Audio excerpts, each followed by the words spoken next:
Hey everyone, happy Monday-Runday. Welcome back to a beautiful Monday night. Hopefully everyone's doing great out there. I saw someone write a comment there. Is it going to be late tonight? No, sirree. It is 8 o'clock and 28 seconds on the clock right there. So, how's everyone doing tonight? Happy Monday-Runday. We are on time, of course. Got some stuff to do tonight before I go to bed. All that fun stuff. So, hopefully everyone's having a great day out there. Got some music playing. Got some cool new stuff up here in the layout room running. So hopefully everyone's having a great day. But yes, we are on time. And you guys are now seeing a new chat logo right there. It says subscribers only mode. That is to filter out spam. It is not meant to push you guys away or anything like that. It's meant to filter out our lovely Russian bots. But hopefully you guys are having a great night.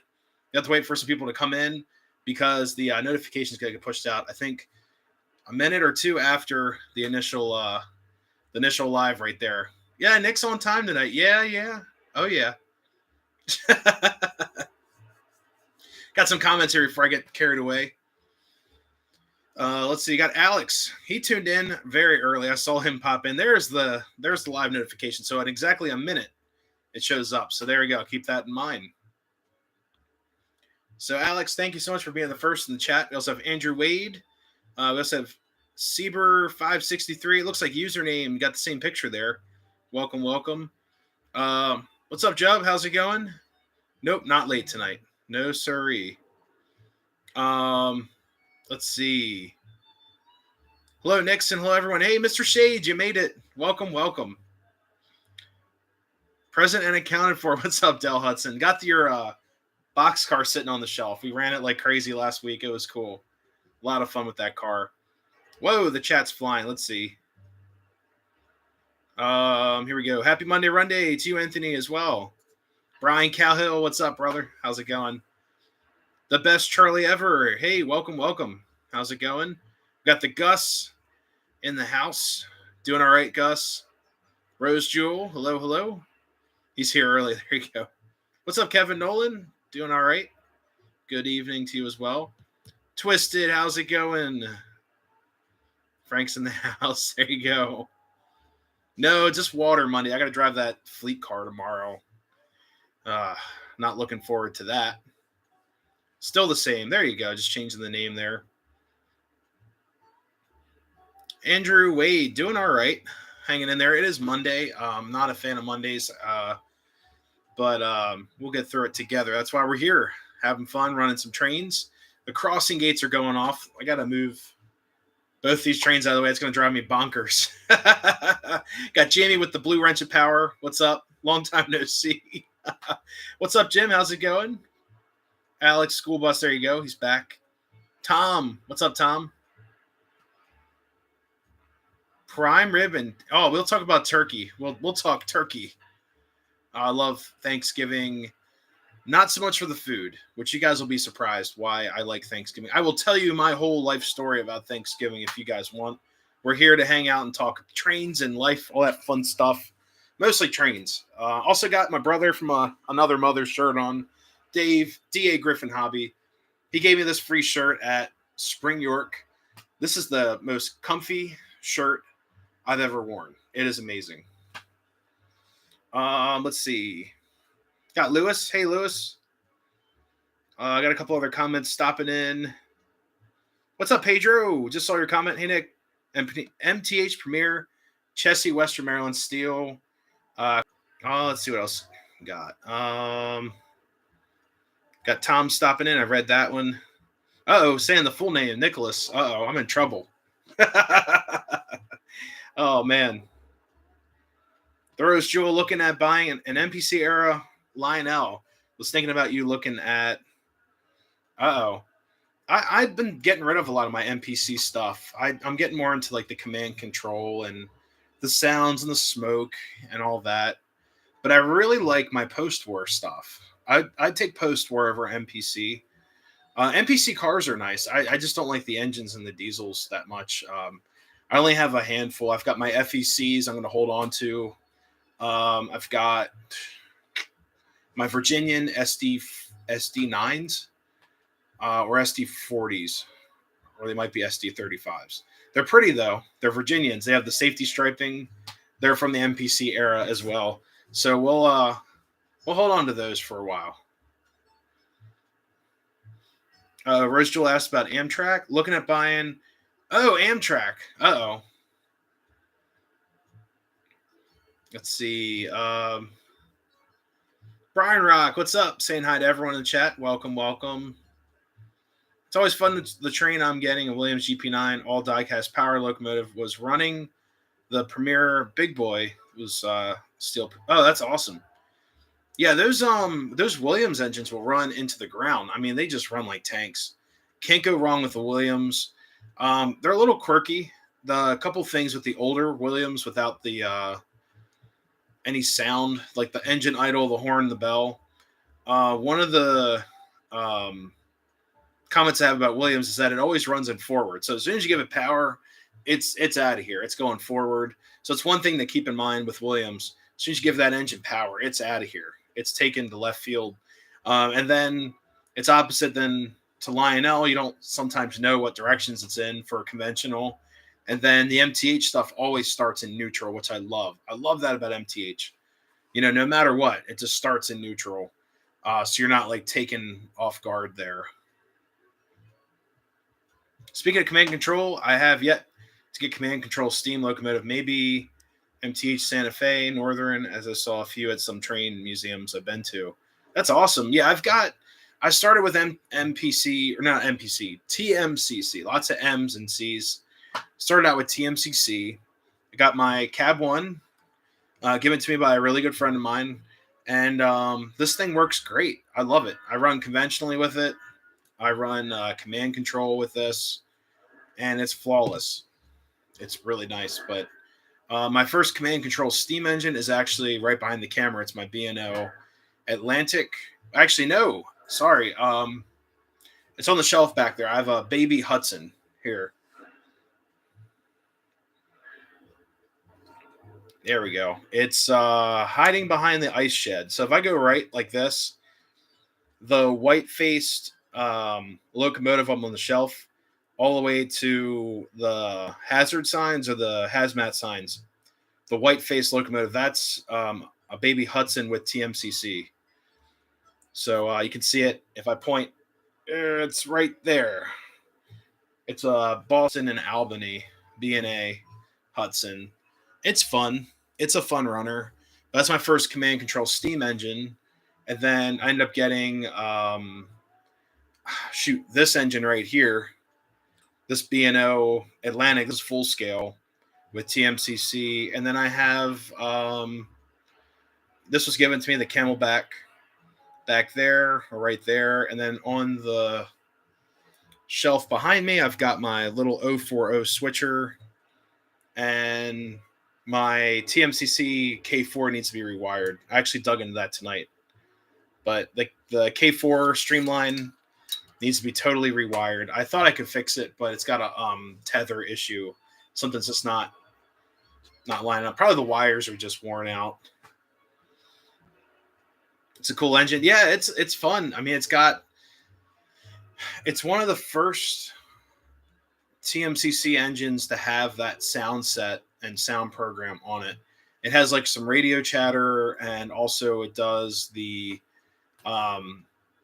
idle sounds that are pretty cool. The creator of those actually wrote a comment underneath that video saying that he developed the sound because Lionel liked it so much he was able to retire early. I thought that was so cool. GG1 Williams, but the board went bad, so I need an upgrade. Go ERR, Electric Railroad. That will solve all your problems right there. What's up, Docman? Got the Doc in the house. No Conrail tonight. Here you go. Cheers. You can't have it, but you can look at it. Actually, I gotta put these up on the shelf. Jeez, I got like a whole Conrail shelf now because you guys getting me into all the big blue trains, you know. Penn Central. I've got my Penn Central boxcar in the yard, right next to the car shop with the welder going crazy, and then we also got a couple Penn Central cars. I'm working on Penn Central. It's really hard to find O scale stuff with like full scale Penn Central. It's like a dime a dozen. The Bud Cars, the Eternal Request. um, Video's buffering. Everything looks all right here. Not sure what's up. What's up, William? Thank you so much. Hello, Nick and everyone in the... Oh, hit the like button. Happy Thanksgiving to you all. Yeah, happy Thanksgiving to you guys as well. Got some cool stuff happening this week. Who got power tools this week? Not me. I got my my drill. Woohoo. This is actually... So, guys, this is the company called Works. And this company right here makes the 18... This is a 20-volt pack. These power tools. This thing actually built every layout up here on... I think this layout, it was only 3 charges for the drill. And there's so much. I'm talking like the track work, the tear down of the old layout that was up here, everything. So these are pretty sick. These are fairly inexpensive. It also has a light, which is really helpful when you're in the dark, like right now. But I've done so much stuff with this. It's pretty awesome. Milwaukee M18 fuel. Yeah. Way too many box cars want different rolling. There's such thing. I love box cars. Can't have too many boxes. I'm running... most of my collection are box cars. For the most part, I love the artwork on the box cars. So, Milwaukee guy, yeah. Yeah, I mean, for industrial or like project stuff, yeah. This is like a household drill, but the company's really nice. I actually have their weed whacker. It's lasted 2.5 years so far. It's doing great. So, can't complain about the Works tools. The batteries are sick. The batteries just last forever. But this is like, yeah, if I was a contractor, I'd be all over Milwaukee. But no, up here, my little household drill, it's pretty sick. Let's see. Blue trains are awesome. Yeah, they're pretty sweet. Speaking of ERR, it feels like their speakers are kind of quiet, especially compared to the engines. It depends how you mount the speaker. You have to play around with using harmonics and like echo chamber and all that. So I had the same problem with my little hooter whistle upgrade I did. I put the speaker facing up, thinking it would create like a sound box. It sounded like garbage. I was like, man, what's up with this? So I had to put the speaker face down, gluing it to the frame of the tender. Real sketchy, right? But everything works. It's solid. It's a solid runner. Sandpaper from China Freight. Does that count? I watched too much Vice Grip Garage. So, it's all good. God, my water bottle. I ran my one train up here. Everything smells like hot chocolate because of the vapor. It's all over my water bottle. That's crazy. Using the table saw, miter saw all the weekend. There you go. Bosch laser for keeping our layout level. Oh, God, good luck up here. This layout is not level. There's a slight incline in this corner here. It goes up and it goes back down. Then in the back, it goes up a little bit and comes back down. I tried to level it, shifts, and an old house, so everything kind of moves, but everything up here is stable. It's an older house. What's up, David? How's it going? What am I planning to run tonight? I'm going to run my Decapod is in the back. We'll run that, get some smoke up here. And then my New Haven EP5, as you guys saw in the thumbnail, that's what we're running. It's right here. I'm like looking at it. She's right here. I got to move it up real quick. Just give me a second. I got to move the steam engine too.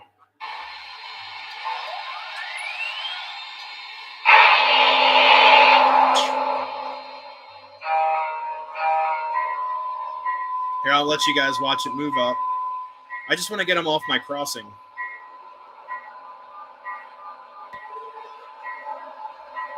Oh, making the grade. Love this show. Thank you so much.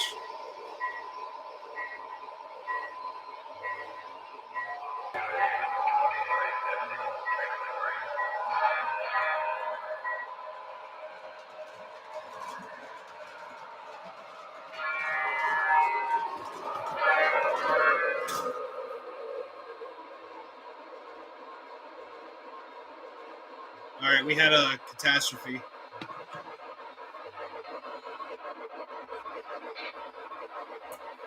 Well, that ain't good.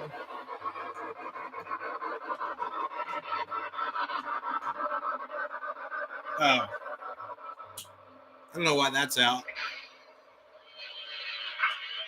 The Iceman derailed the train. It didn't derail though. We're still good. It did not derail.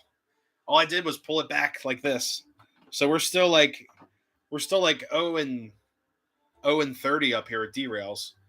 So and I actually turned the hit the halt button so nothing would short out. I gotta move up the decapod real quick. Get the Conrail wrecking crane. Yeah, definitely operator error.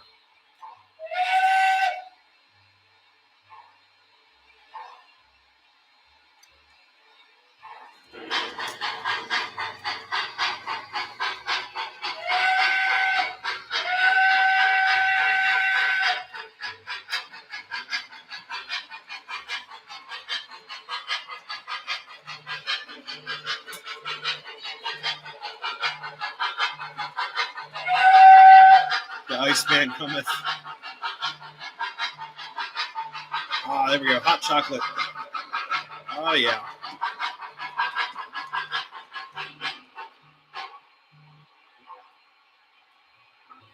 There we go. I'll let this smoke out my room a little bit. There we go in the corner back there. Oh God, drug test the crew. Yeah, the crew is clean. Trust me. I've had enough drug tests this month or last month. Yeah, it was last month for the Amtrak. Holy heck! Operating trains 15 minutes. No, it's a tease. It's a tease. We'll come back. We'll come back to running the trains, guys. So yeah, we'll see. Right in front of the camera, of course. Right. Beer scent. They do make a beer scent. They do. They make beer. They make popcorn. They make tobacco, pipe tobacco, stove tobacco, all kinds of stuff, guys. Like anything smoke, they'll turn it, they'll grind it up and throw it in a bottle, and then we're gonna buy it because we're crazy. This is hot chocolate. This is probably my favorite scent for Christmas time.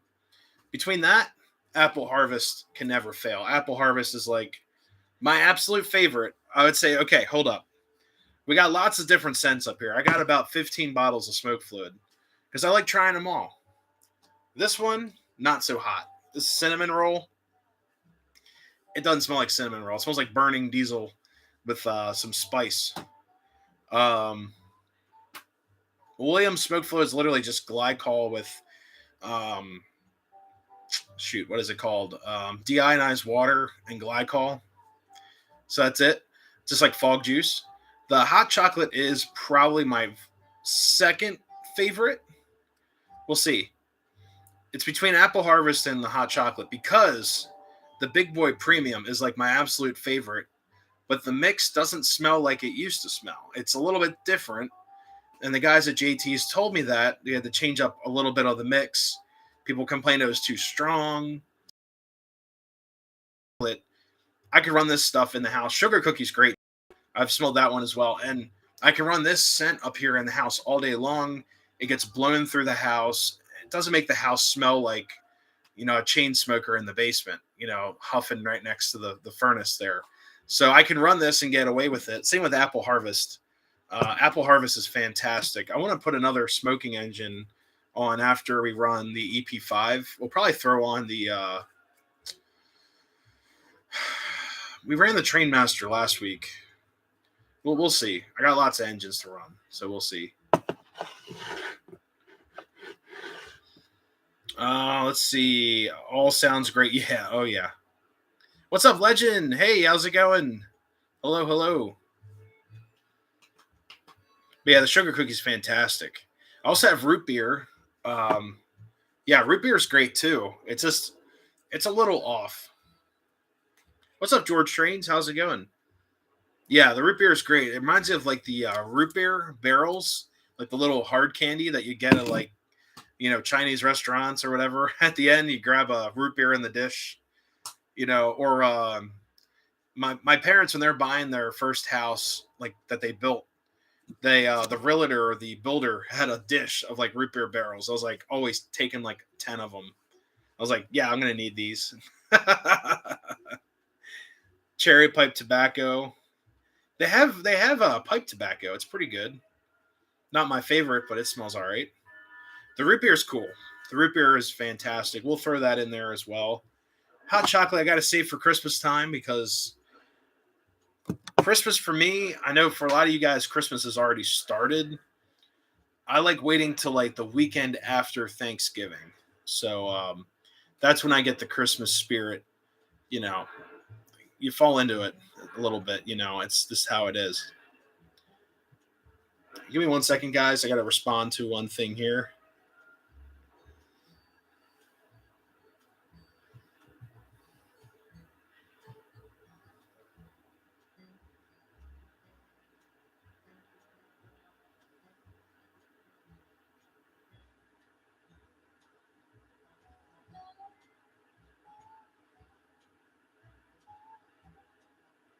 There we go. Apple pie. That's a good one too. I hear the little house. Yeah, the little house in the yard. It's like a little house in the prairie back there. We couldn't put anything Christmas out until the day after Thanksgiving. Yeah, I like that tradition. Pat, what's up, brother? How's it going? Did you guys get a lot of snow up there? I wasn't sure. Um, and you guys are a little bit north. Another fun night. How's the job search? The job search is done. I am officially an unofficial Amtrak employee, if that makes any sense. I've got to go through training, got to go through the safety training, all the rules, which I'm actually, guys, this sounds crazy. I am excited to learn about the rules of the railroad. And why might you say that? Because it's important. Because filming railroads, being around railroads, and knowing the safety conditions and what to do and what not to do are two separate things. Like rail fan guys are over here, the safety guys are over here, and I think it's so important to know how to be safe around a railroad. I probably have broken millions of rules just from filming railroads, and I don't want to do that. I just want to follow the rules and all that, and be mindful. It's always safety is everything. Safety, safety, safety, and that's I gotta keep on refreshing myself because at my current job, there are no safety protocols, and it's a different world. Hey Jeff, thank you so much. Love your videos. Thanks, man. Thank you so much. Happy Thanksgiving to you as well. Great message for all. Thank you so much. Yeah, it's that's one thing to keep in mind, guys, about railroading rules are written in blood, and usually it's your own or your friend. You never know. I've heard horror stories, and I don't want to hear any horror stories. I don't want to see horror stories. I don't want to have my own horror stories to tell, my future kids or bringing home to Nikki at the house. I don't want to hear. I don't want to like have to say that, but I have heard a lot of things that could have been prevented, and recent accidents have been around on TV and all that stuff. I just want to play it safe. Hamburg show, December 4th. Very cool. Yeah, I'm all train showed out, guys, until Allentown spring. If I can make it to that, I got to save up all my pennies and dimes right now. Scooby Doo Lion Chief. Nice. That's on Nikki's list. So, what's up, John H. Toy Train Fanatic? Love that name. Good evening. Long time no see. Guess we blew the time, but hey, it's all good. Oh man, it's all good. Yeah, it's I've so guys, yesterday I filmed at the Lower Susquehanna Valley Model Railroaders Club in Columbia, Pennsylvania. Fantastic club. Anyone located in that area, definitely check them out. They're doing open houses up until January 4th of the new year. So we get like a week after New Year's, and they're doing an open house. Come in, say hi. The guys are really nice. It's actually, other than running trains at like, Hennings and all that. It's the most accepting club I've ever hung out with and been around. So you guys are a lot of fun. So got a lot of ideas sparking up here. Do you collect N scale? I do. I do have N scale. I just haven't ran it in a while. We did a Monday-Runday with N scale. It tanked. You guys were not interested at all. But no, I enjoy it. I love to put a loop underneath the layout in N scale just so I can run my trains and have like a little layout underneath the big layout. But we'll see. Be a really cool project, you know. The run for fun, I think it's like every 6 months or every year. I know it's at least once a year. But yeah, the Scooby Doo is on your list. That's on my list too. That is a sick set. I'm not a huge fan of Lion Chief, just because of having like 20 million remotes. But I'll put all that away and get the Scooby Doo set. And I would love to have that set, especially around Halloween. There's two sets I'd ever buy in Lion Chief. One, Scooby Doo. Two, the end of the line Express. God, what is it? No, it's an Alco RS3. Once a year for the run for fun. There you go. Pizza box N scale. Oh, that's a big box. Collect ego. Video went kaput. Uh-oh. What's up, Eric? How's it going? Doing all right. Hanging in there. Uh-oh. What happened? Still having video issues too. Yeah, everything looks fine on this end. It's just the YouTube app might have updated. Not sure what's going on there. Nick, do you have a different gauges of track to run different sizes at once? I just have N scale and O scale right now. I got rid of all my HO stuff. I got really tired of dealing with HO, and I mean that in the nicest way possible. I know a lot of you guys are mixed scalers in here, but the HO, I grew up with really primitive HO stuff like Tycho. Doesn't mean anything's wrong with it. I grew up with broken HO trains. My brother had a Bachmann set that had like 12 cars. It sat in a box for like 12 years. The traction tires rotted off of it. It couldn't pull anything. So it was kind of a nightmare. As a kid, you get kind of burned from that. And I always knew firing up my dad's O scale layout, everything would run, everything would stay on the track, and everything could pull everything. So I was like, you know what? I like this O scale. We'll have to get into this O scale business, right? Let's see. Rose Jewel, my eyes are not good enough for N scale anymore. Yeah, neither are mine. Like, it's like, no.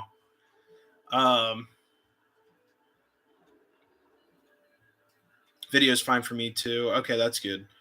I have a Legacy Halloween RS3. It's awesome. Yeah, the end of the line Express.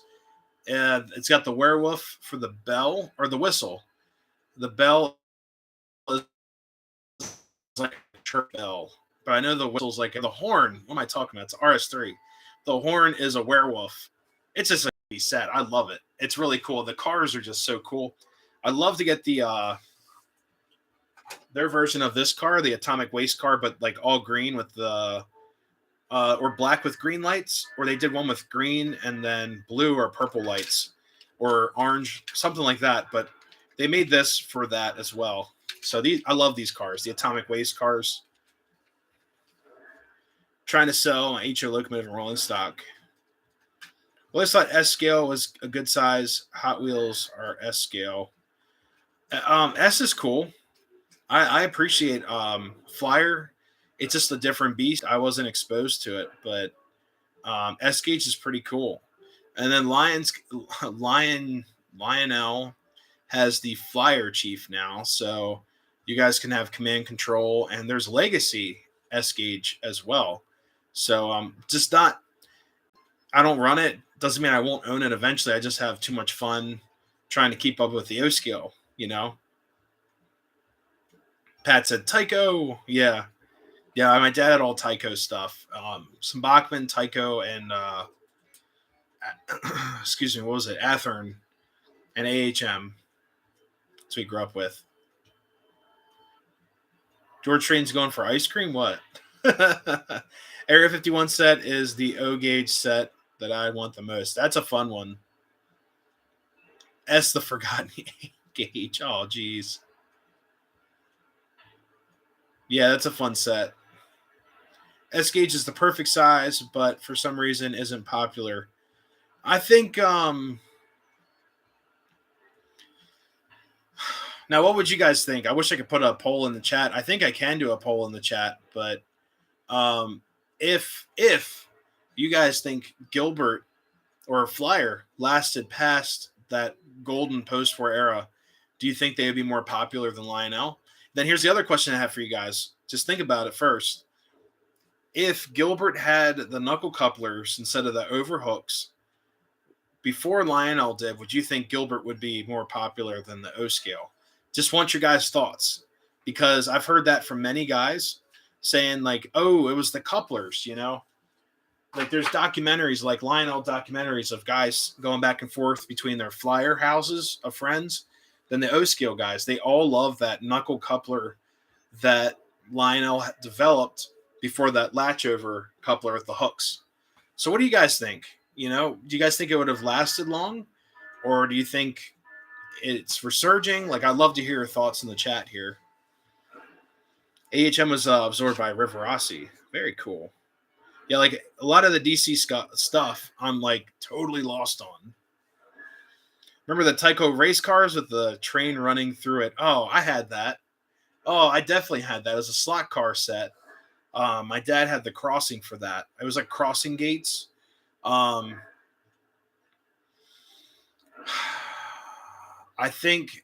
don't know if we ever ran it though. I think we were always afraid. I remember running slot cars as a kid, making a ramp, and then just letting it rip, and then just letting the slot car go. You know, it was awesome. S gauge is the forgotten gauge because it's not collected by many model railroaders. Okay, fair enough. What's up, Gus? Everyone is in here now. Yeah, we're all here. Oh, man. 30 engines and tons of rolling stock. There you go. I think you have the new Base 3 that is coming out. You can have many line chief sets and run them all on your TMCC remote. Yes, that is the plan. That's the plan. So we'll knock on wood. Hopefully that works, you know. Let's see. American Flyer runs good. The couplers were an issue no one else made. The S gauge, and it wasn't popular. AHM were pretty detailed for train AHM models. Yeah, I've seen some like really detailed AHM shelf sitter models for like a mantle for like the GG1. God, what was it? The bicentennial paint scheme. The number 4800. That was cool too. I like S scale, but it is hard to switch to another scale after you've been fully immersed in another scale. Very true. Gilbert had some of the best transformers. I'd agree with that. They had like the ones you could pick up the handle and walk away. I was always told that's like to punish your kids to run. You can't run your trains. I got the handles, you know. It's like taking the keys to your car, or like the reverser handle out of a diesel. Tonka toys. I remember Tonka too. Don't know anything about S gauge. Yeah, me too. I don't know anything about S gauge either. It runs off AC, and what I was told at Timonium, they had the oh god, I forgot those guys, their club. I think they're from like the DC area or Baltimore. It's like Baltimore area S gauge club, or they always have a Ferris wheel. You guys that have filmed, I've filmed Timonium. I don't have time to go back in the videos and look, but those guys, they run old engines with rectifier boards for the newer motors. They can run longer. So instead of cooking like an AC motor and those things, they run a DC motor with a rectifier to get it working great and doesn't overheat or anything. I came across a bunch of AHM. My sister gave it to me. That's cool.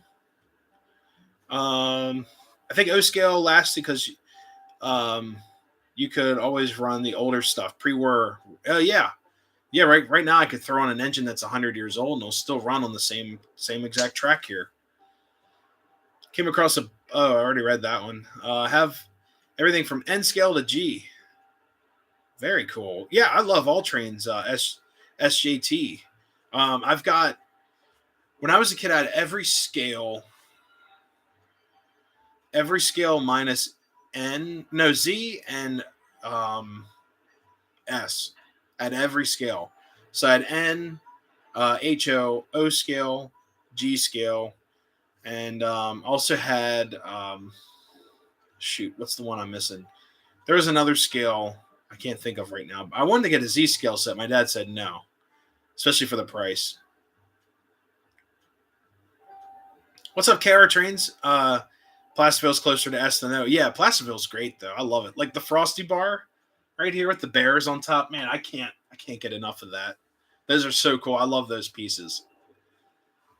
Lionel flood the market in relation to other companies. Z is super tiny. Yeah, there's one smaller. It's oh god, what's the scale after that? T is it T scale? Yeah, T scale. I think 1/450. Yeah, there you go. Jamie's on top of that. There you go. T scale. Got some other S scale comments in here. S scale people must have a hard time finding what they want. Well, there's legacy Z S scale, legacy S scale. I'm losing it. I remember taking one of those handles off. Thought I broke it. Jeez, broke the transformer. Those things are tanks. I knew one guy. He swore by Gilbert transformers, and he had the handles on there. It's pretty cool. SJT, thank you so much. Um, Double T scale, smaller than Z. Wow. It's all Z scale today. Wow. Okay, so HO takes DC or DCC. So DCC is basically your. I've heard it called direct command control, and it's just DC. It's basically it. I don't know if it works the same with DCC, but I've heard that it's just picking up different pulses of electricity, different signals. I know for Lionel or O scale stuff, it's AC, and then they use DC to communicate to the engine, like your bell, your whistle, all that stuff. It's a shame it wasn't running. I don't have double O, but I've heard guys over across the pond call it double O. DC's analog. There you go. I think there's more popularity in S gauge than what guys give credit for. Obviously, it has to be selling, or Lino wouldn't have or continued line up. Now, John, I will say this: at York, the guys did have a S scale or S gauge club. The guy had a thief. I'm getting all these different lions and flyers. Oh my! It's like lions, lions, flyers, and scales. Oh my! But anyways, so the flyer chief engine the guy had, it was beautiful. It was like a GP9 or so, as a Southern unit, I believe. I'll have to watch the video back, but the engine had a lot of problems pulling 3 post-war cars or 4 post-war cars. They were all aluminum. And I'm thinking, man, so that means the new stuff doesn't have enough power to pull the old stuff. So I'm thinking, then you now have to buy all the new stuff to pull with your new stuff. It was kind of weird. I felt bad for the guy. He kept on taking cars off. He just bought this thing. I don't know if he bought it at the show or what, you know. Conrad, I'll have to check it out in a little bit. Lionel made double O scale trains once. Yeah, I've got an HO Lionel. I think it's a steam engine. It's like a Pacific. It's in a box.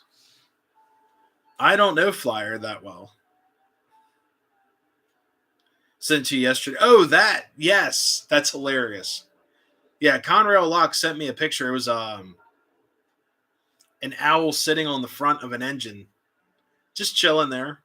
It's pretty cool. I did see that picture. That was hilarious. The Flyer did make O gauge in the post-war or pre-war. Oh yeah, Patrick. Yeah, that's where I got this. The newsstand. I was told it's O scale. So yeah, they did make some cool stuff. Um, Junior Pat 5290 Santa Fe Super Chief passenger. Can't go wrong with the Super Chief. It's like the most classic set ever made.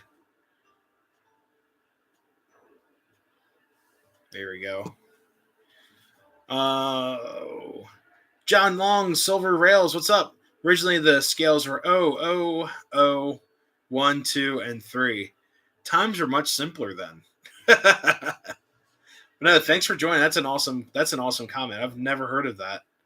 I've had people call it the HO is like half O, double O, O, all that stuff.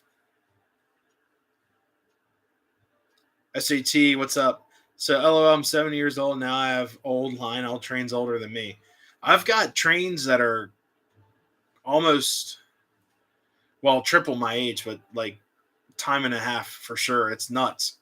Like I've got some pre-war engines that are just so old, and I love them. They're amazing. They still run.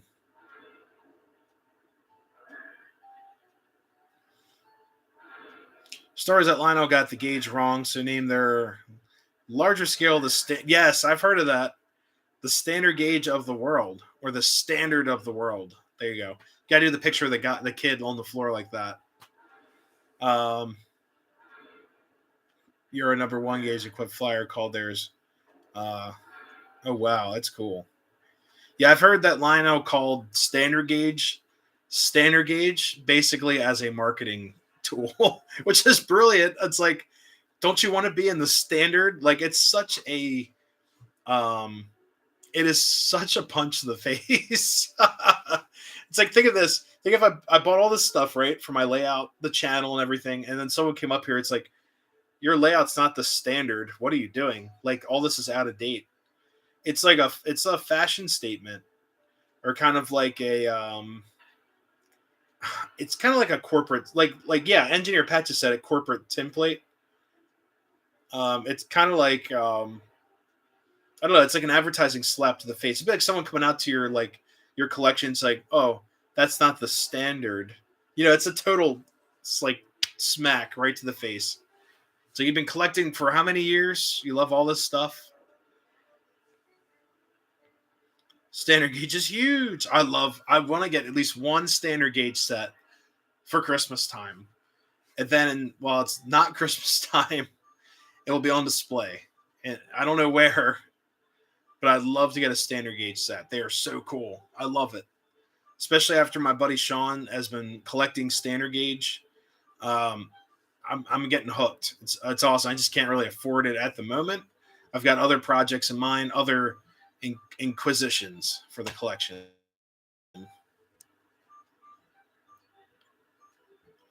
Placerville was designed for both S and O because traditional O27 nowhere near actual 148, but instead of really close to 164 S uses. Yeah, I love Plasticville. I've got a whole container. Oh, wait, no, I don't. I gave my Plasticville stuff to Dave, Dia Griffin Hobby on my shirt right here. I gave some of my Plasticville to him. So I have my Frosty Bar. No one messes with my Frosty Bar. Katie, Alco, and Extended have real. Oh, that's cool. Hence why other companies had to call the wide gauge. Oh, Jeff grew up with HO scale 80s. Still have my Santa Fe locomotive from the 80s. Still runs, but don't use it much. Used it as a switcher. Yeah, I had HO growing up. I'm a 90s kid. I had HO. I try to get into it, guys, but like I said, I just, the stuff my dad had was like destroyed. It wasn't his fault. It's from a lot of other circumstances. Nick, would you get an old standard gauge or modern? Old set. Definitely old set. I like the old vintage. I I really appreciate the new stuff, but I really don't need all the sounds and bells and whistles on a standard gauge set. I kind of like the vintage feel. Like just turn it on and let's go. I like that vibe. Template standard, yeah. Because Christmas time I run template. Like we're gonna do a template live. Um, whatever week's closest to Christmas. Whatever we might just do a live stream one night and just say we're running vintage trains. We'll run pre-war and post-war only. That's it. We'll run new cars with post-war because I don't have a lot of post-war cars. But we'll run post-war and pre-war up here. We'll do a live stream for that. Love my vintage. Yeah, I love vintage stuff too. It's fun. Give me a second here. Sean's Hiawatha set. Yeah, it's awesome. It's a beast. That set is huge. I run 4 trains around my living room for the holidays. It takes hours to set up. Yeah, when I was a kid, I had the one year I had 6 trains. I had a center O scale, just a loop made of MTH rail tracks. I had 2 loops of fast track, and then the outer loop was tubular track that I ran around the entire perimeter of the tree. So we're up to what, 4? Then I had 2 loops of Disney World monorail that my dad bought when we went to Disney World. And the cool thing was we would raise it up a little bit higher up so the trains could go underneath of it. It was awesome. So we had the monorail switching station too. It's like the transportation center at Epcot, where the Epcot parking lot is. We bought that year. I also had the Grand Floridian and the Polynesian station, because we were huge Disney fans at the time. I still enjoy Disney. I just don't like some of the stuff they're doing modern wise, but it's all good. Still Disney fan. Lionel double O gauge that was made in the 50s are very sought after sets, and not HO scale 00176. I have a steam engine. I don't know what to do with it. I'd like to sell it. It needs a screw, so that's all it needs. Flyer's large transformer design not completely shut off, so the E unit would not drop out, and the logo would start in the position it was stopped. That's interesting. 24 by 18 foot. That's awesome. Still by monorail with the contemporary resort stop. Oh, man. Double O was discontinued after 1945. They still make Double O. Sam's Trains on YouTube. His channel's huge. He's in the X thousands of subs range right now. I mean, his views are out of this world. But he reviews Double O stuff all the time. But it's new. It's like Hornby and Bachman and I can't think of the other million names out there across the pond. But his channel is amazing. He does all kinds of stuff, and he reviews everything on the floor. Like Sam's Trains is pretty cool. If you guys are into Double O, any of that stuff. The dead man's handles served the purpose of following the power. Completely shut off. The cycle of the handle. Okay. So a little bit more technology there. I also heard that the Gilbert's train station for Flyer had a miniature record player on the inside for station announcements. If you find one of those at the record player and the record's not totally destroyed, those are pretty rare. I've only seen a handful, and the records are always missing. So sometimes people will make their own station announcements, but I have heard about that. It's pretty nuts, and it works off the same principle as the Lionel Grand. Is it the Grand Central station or one of the stations Lionel had? It has the station stop, the timer in it, so it stops the train out front, then lets the dispatch circuit in there. So it's got like the same technology. Surprised Lionel never made their own. Gilbert took a lot of chances, but sometimes you have to, That's how it works. Now you know the secrets of flyer transformers. Yeah. Lionel Noma Station. Ah, okay. Really made some amazing standard gauge trains 100 years ago. Yeah, flyer stuff for sure. It's got some cool stuff. I love going out museum. I got to check out the museum again because I would love to film there and do a video at the museum. Because I'm a TCA member, and since I've been a member, I haven't been to the museum. Maybe this weekend. We'll see. The Noma station had a record in it. Wow, that's pretty cool. Nowadays, they would have just had station sounds on the engine.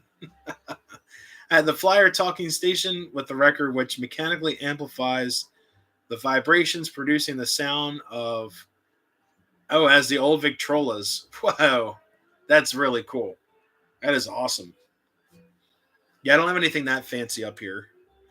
And guys, at 9 o'clock, we're gonna run trains. So about 8 minutes from now, we're gonna start running some trains around. We've got all kinds of cool stuff tonight. We got the um, anniversary or no celebration series EP5 with TMCC. Got all the bells and whistles.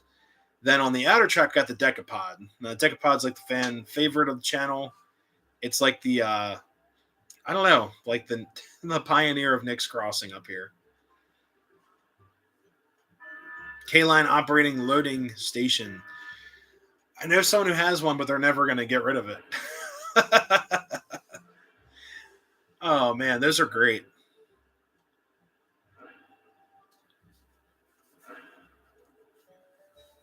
But I'm actually looking at possibly selling 2 of my engines this weekend. I know it's kind of hard for me to say, but yeah, we'll have to find out what's going on with that. But I might try to on a Mappa. No, not yet. So guys, I've got my Seaboard GP30. I might try to sell, and then also my Norfolk Southern SD70M. I might try to get rid of that as well.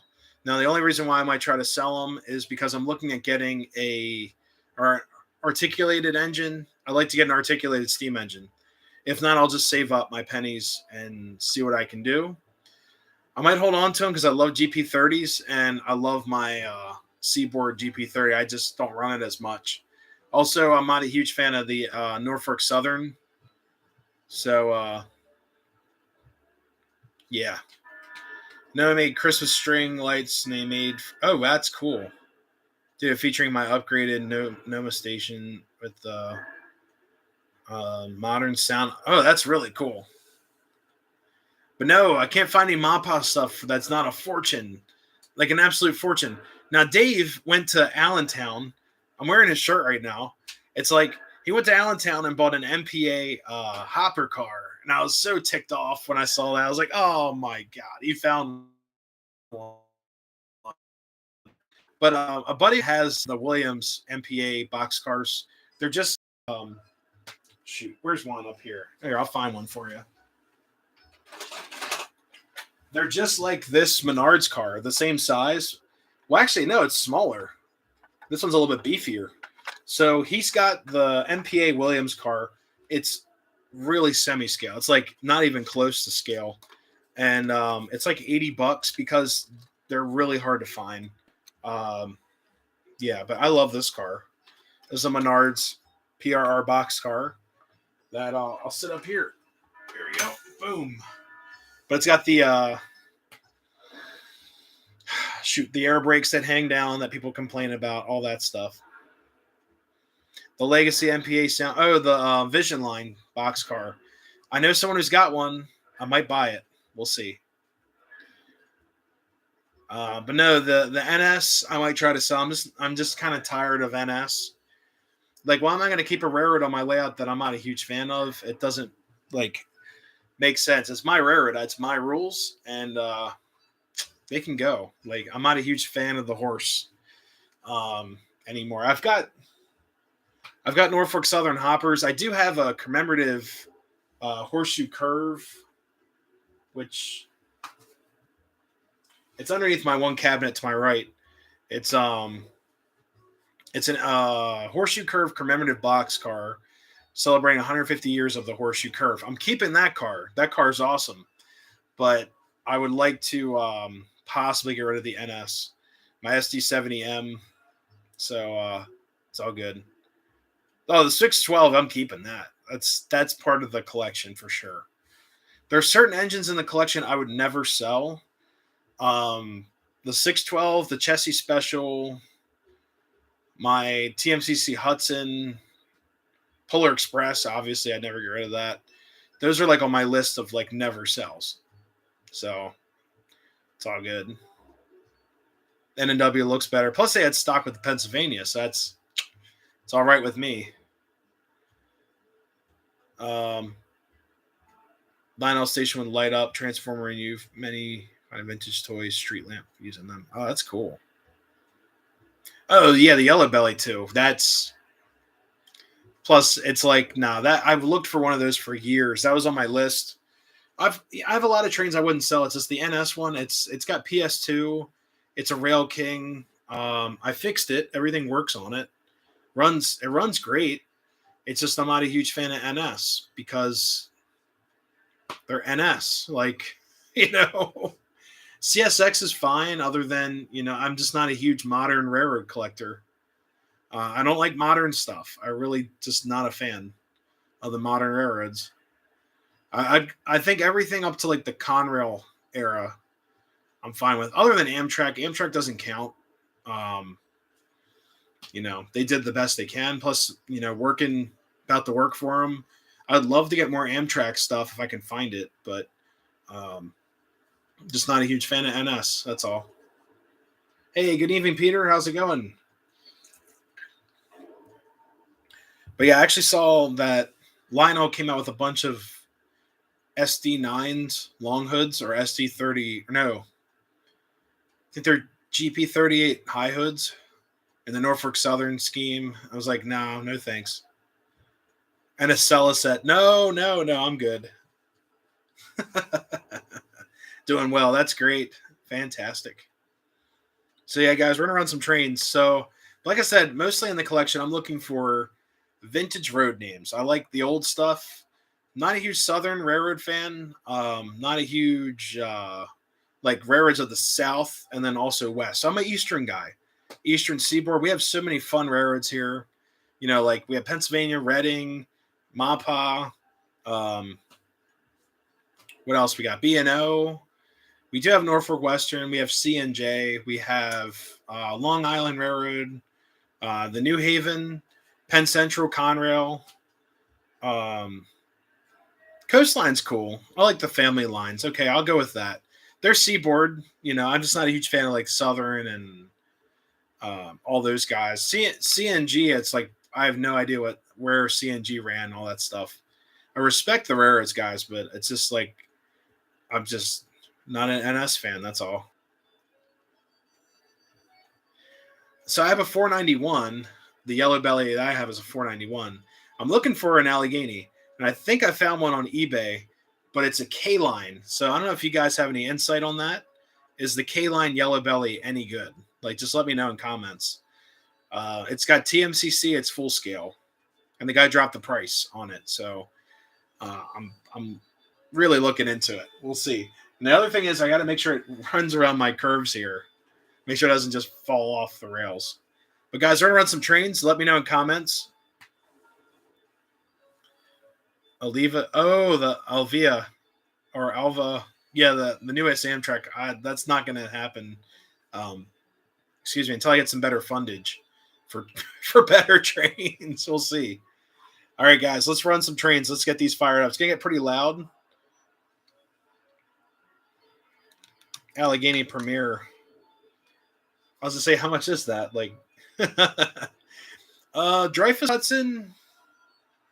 We'll see. I've got some other engines on the list. I'd like to get some other things first. That's like a cherry on the top of the cake type of item for me right now. All right, let's get these fired up. Get the decapod warmed up first.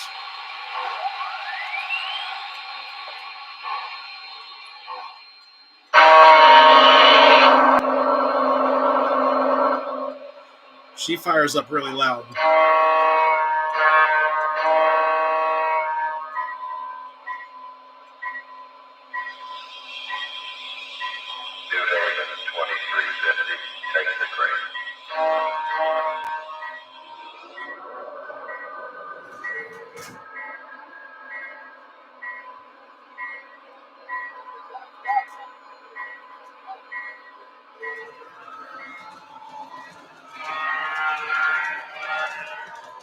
It's the Lionel Celebration Series.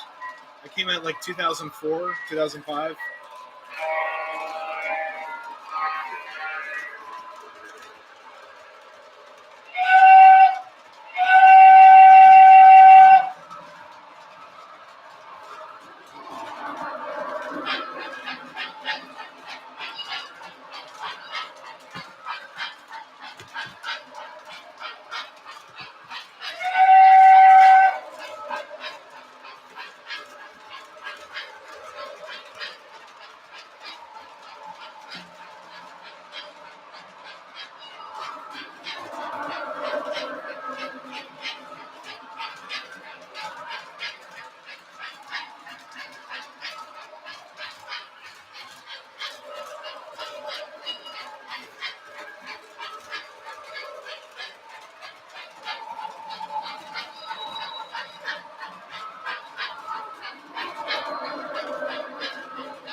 The only complaint about this engine has like pretty wacky speed control, or the lack thereof.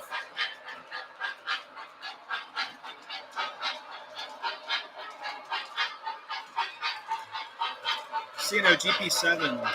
Oh man, I've been looking for one of the post-war ones, but they are a fortune.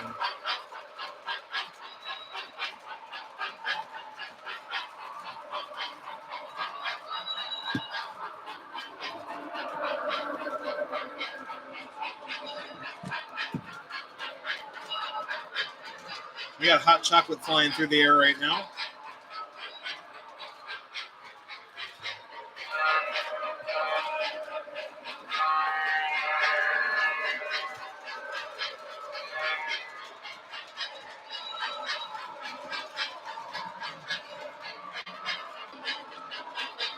PWC Jersey Central FM. Yeah, I have a Train Master. Or FM Fairbanks Morse. So yeah, I love Train Masters. Are a lot of fun. I've got one. It's a TMCC Train Master.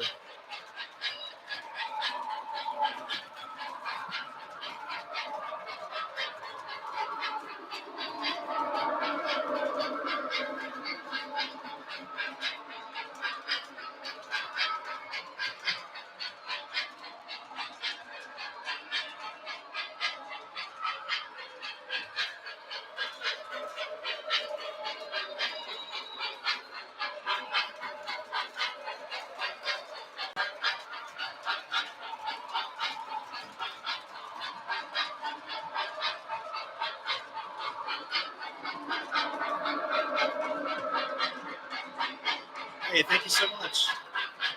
Yeah, lots of smoke.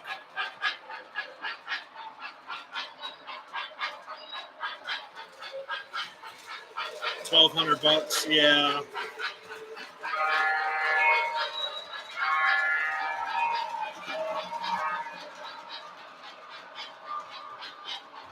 It's a GP9 at Horseshoe Curve.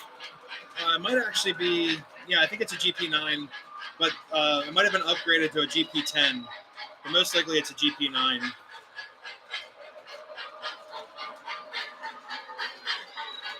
Let's just say the telltale sign of a GP9 and GP7.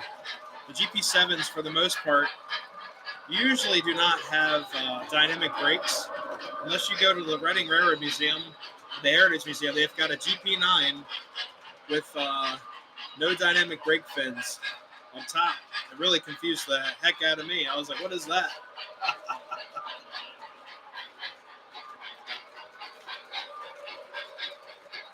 Easy to find at a good price. Yeah, I've been looking for one.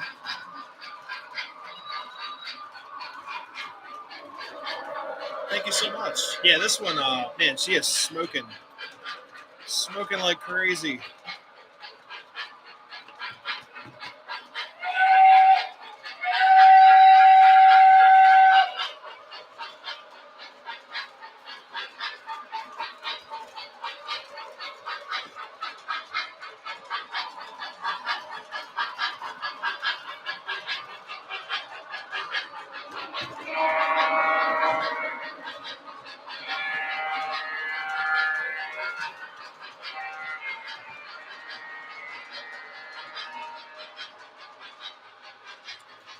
Have to have 072 curves. Oh, yeah. Oh, I got the curves. Yes, please. Don't forget to hit the like button, guys. Got 42 people watching. Well, thank you all so much for coming in. And we're still going here. Man, this room's getting smoky.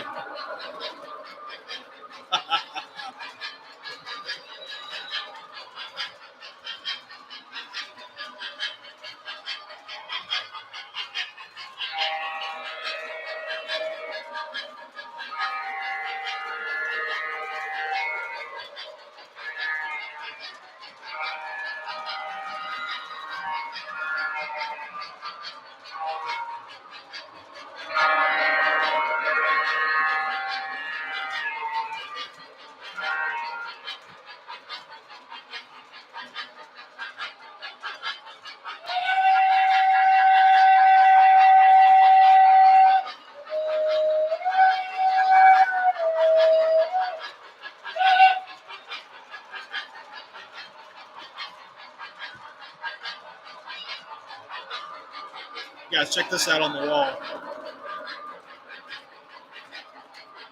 The best smoker of the collection. I'm actually going to run over and get the GP30. We'll put that on the little passenger train right here.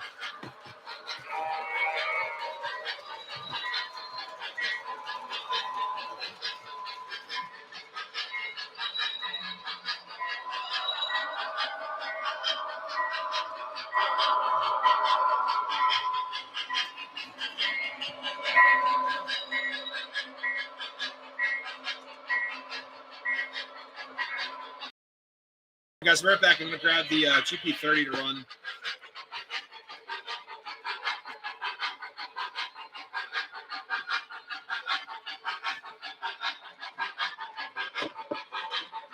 There we go. Look at all that smoke. Oh, yeah.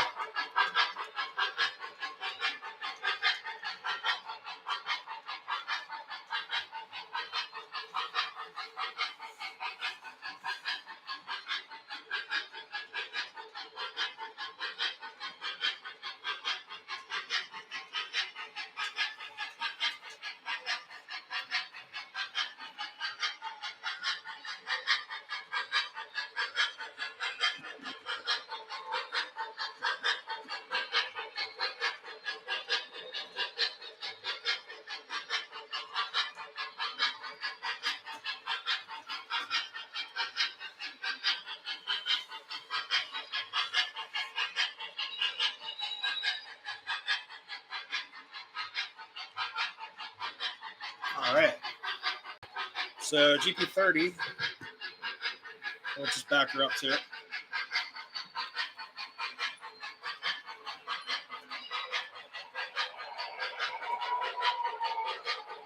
Camera trains, I have the TMCC with Odyssey. This is the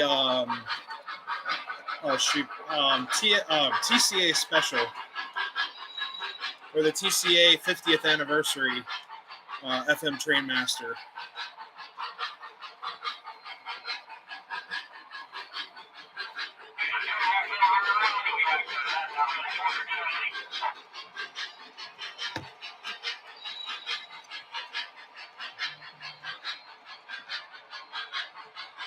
I'm going to back this up.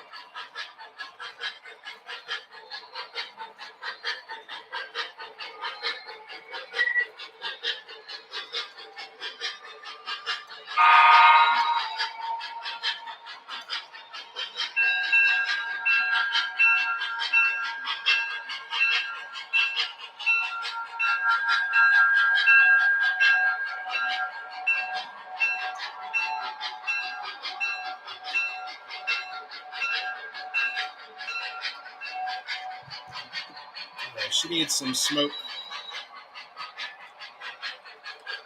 I think this comes off, right? Nope.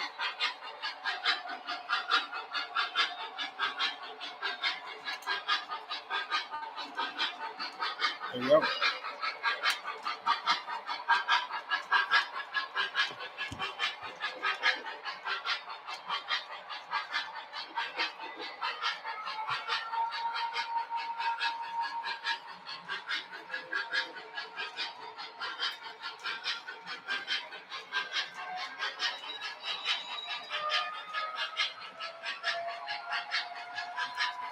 Another Western locomotive? Not really.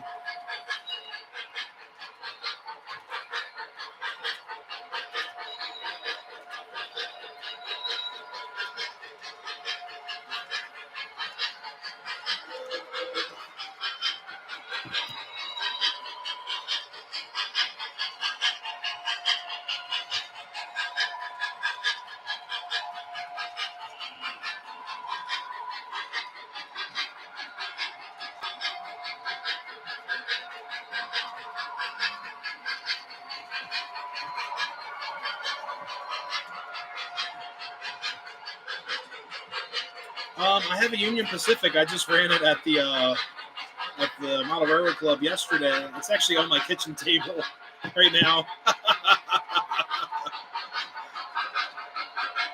But no, I don't have any other Western road names. But yeah, my Union Pacific is just downstairs hanging out on the kitchen table. Best locomotive paint scheme? Oh, geez. Well, obviously the GG1 with the Brunswick green there. They're making pies. Yeah, sure.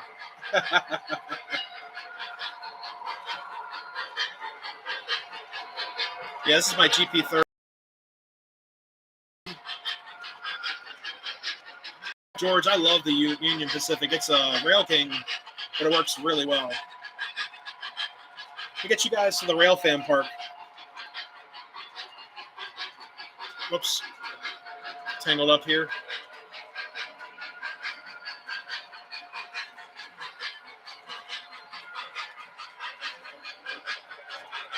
There we go. God, look at all the smoke. Clear this out of the way.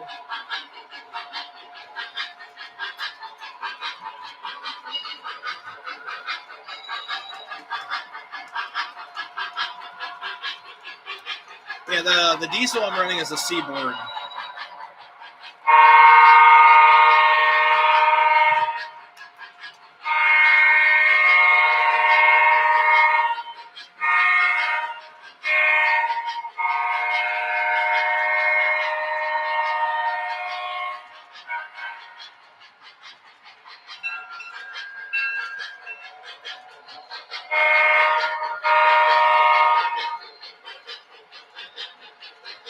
Yeah, I love FEC paint schemes. They're really cool.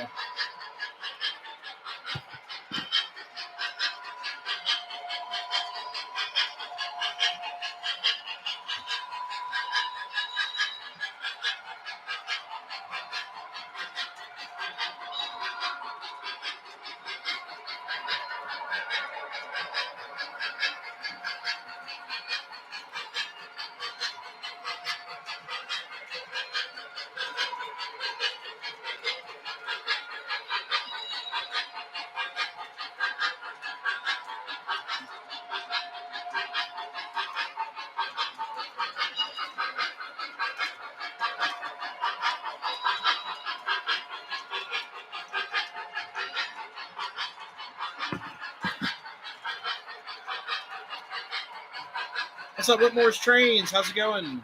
Hopefully I said that right. Just give me a thumbs up. I just want to get you guys all your names right and all that stuff. Hopefully you guys are doing all right. Awesome.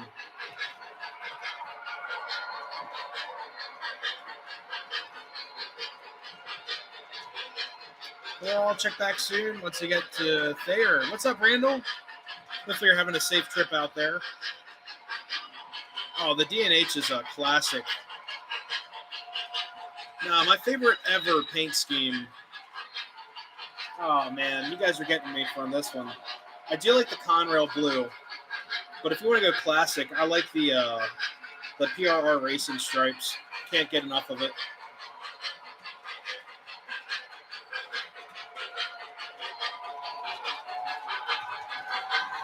Let's put her in notch 3.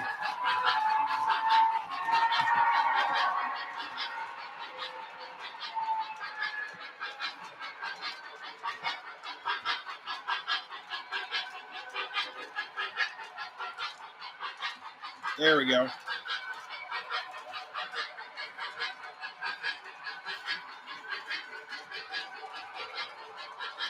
Oh, Kansas City Southern looks fantastic. That's a good one, too.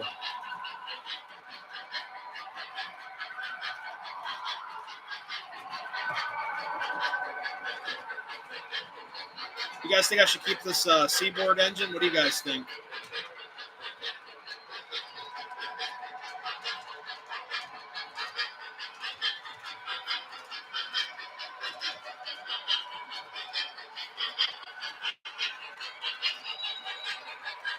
Northern Pacific, red, gold, black. Yeah, I've never seen that one before.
I just saw a video on YouTube of a Decapod going about 50 miles an hour.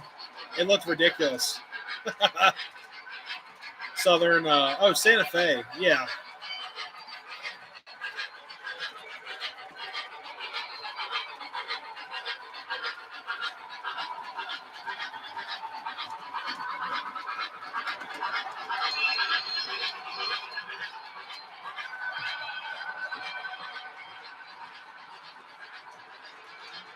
Blue and yellow.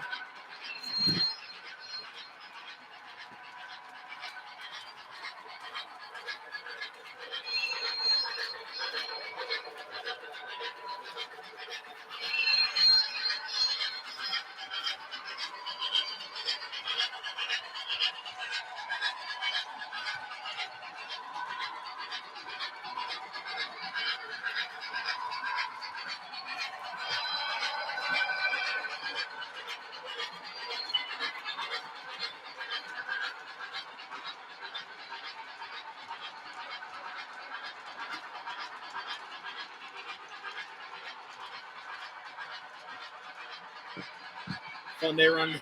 Thank you so much, William. Oh, the Chessie scheme. Oh, dude, yeah. The Chessie scheme is probably my favorite modern paint scheme. Those engines even look good dirty. I mean, they are so nice. Actually, I need a Chessie engine. Blue and yellow also. There you go.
ESC gray tone.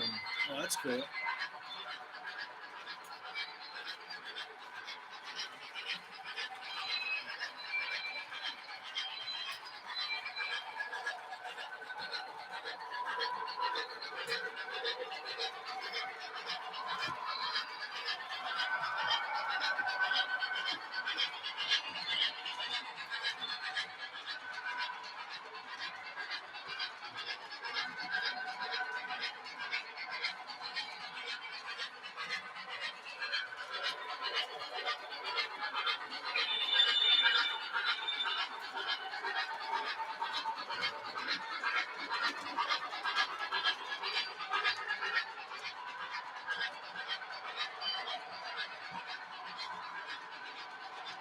Oh, the hot box.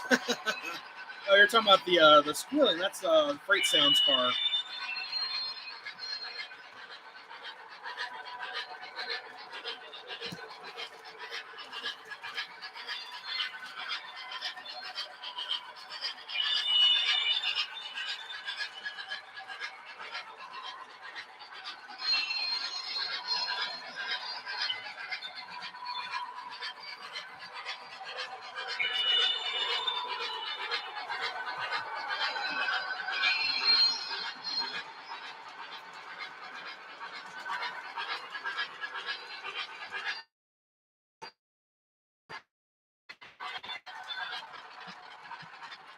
Yeah, it's not the Hotbox Reaper.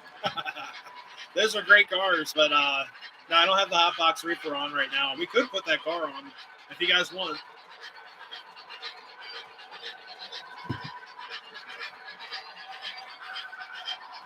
So now I got the. You guys always ask about the smoke fluid that we're using. We got the apple scent, apple harvest. So I'm done with the hot chocolate. We got apple harvest cooking up here.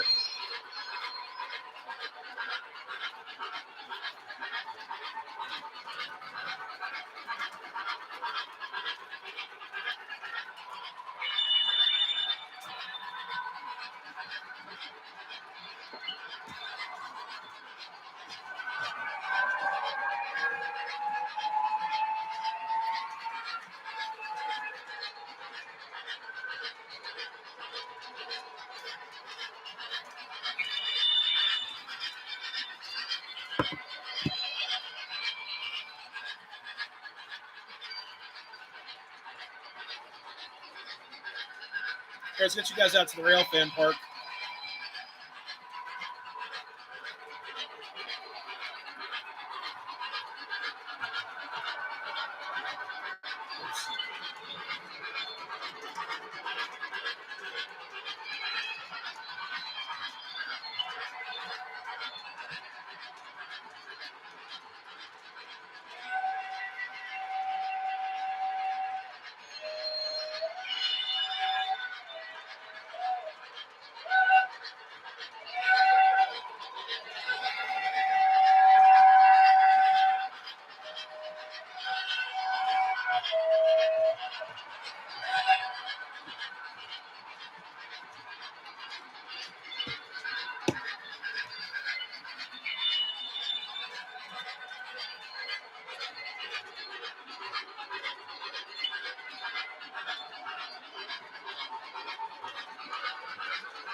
What's that bobber caboose? Okay, so that is a custom-built Strasbourg caboose. So let me get you guys to it.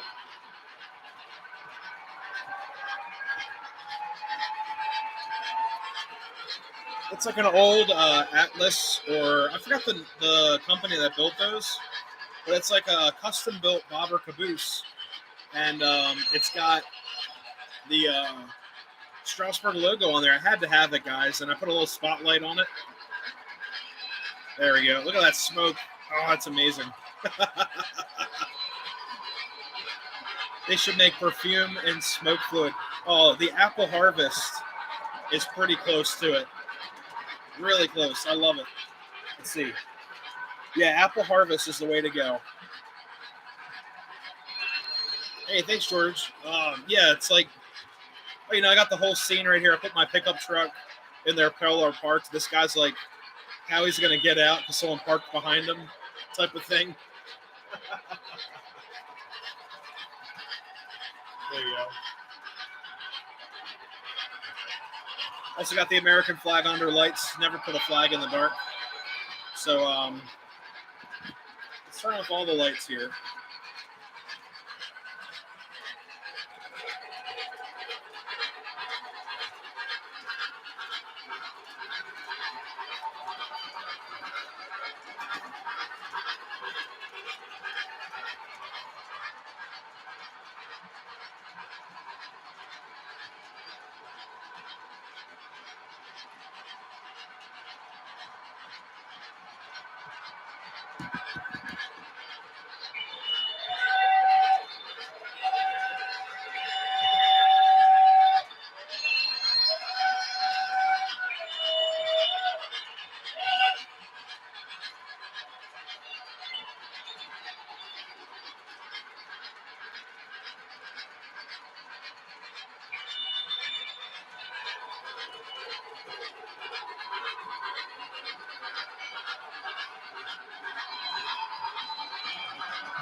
Red, white, and blue state of Maine car. I don't have one of those, but I would love to get one. It's still at the store. I haven't bought it yet. Car.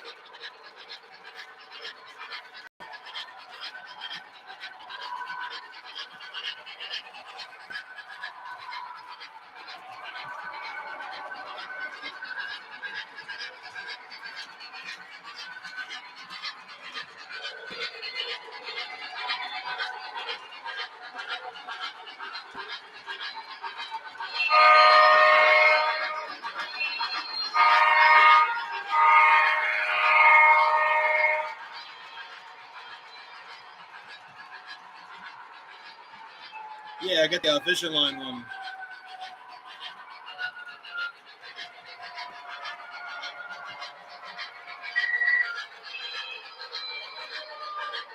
Yeah, guys, I'll probably hold on to this Seaboard GP30. I mean, it's a GP30. I love GP30s. She also runs great, so yeah.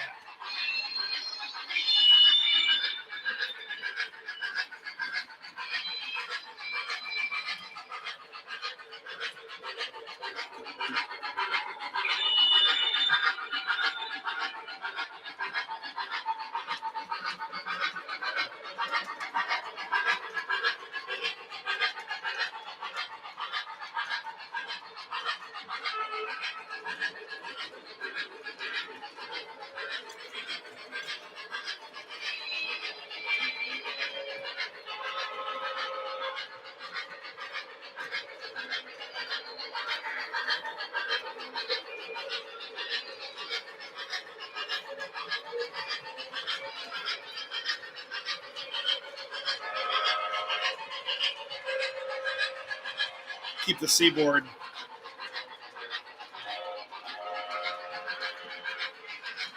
There we go. Just add to the smoke. Add to the cause. Yeah, I love GP30s. So the Reading and Northern has, I think, 2 or 3 GP30 converted to GP39 RMs. I'd love to get one. They're like $400. They're full legacy and everything, but those are definitely on the list.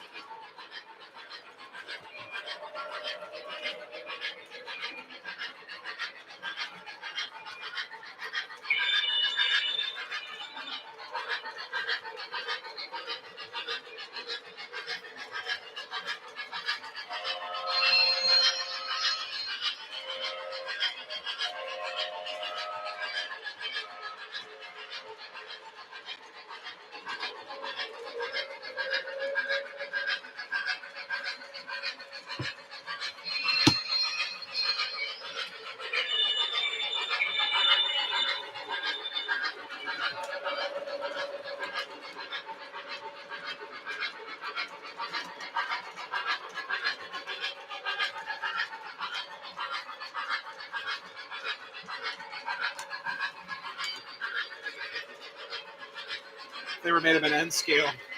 Yeah.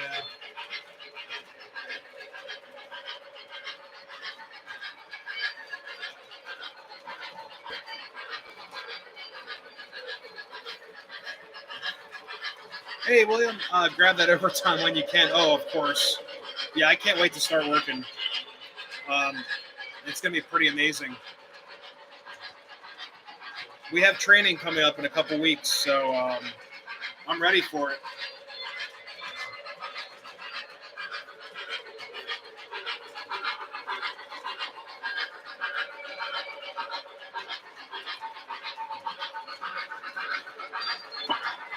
Of course, I'll be able to buy trains and other stuff that I need.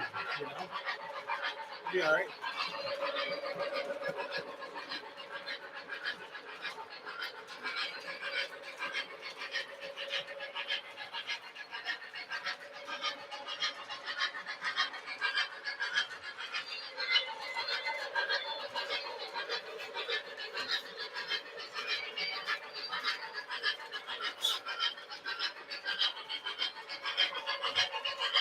All right.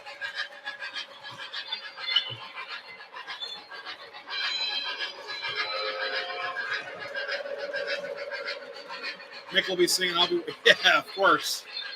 Oh yeah.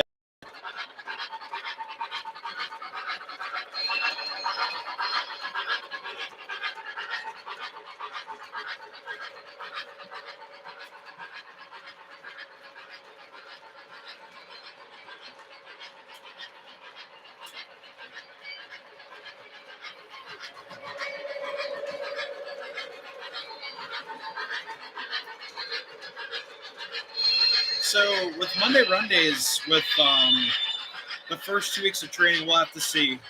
I might have to do a weekend live stream instead. It all depends on how I feel and what's going on, but we'll have to see, guys.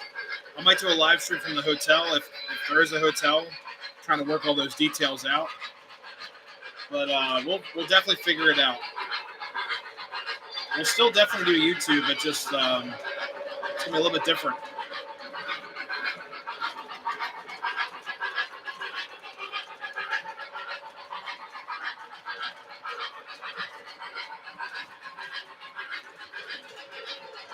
Oh, the special units. Oh God. Adult beverage field live stream. Not tonight. Nope.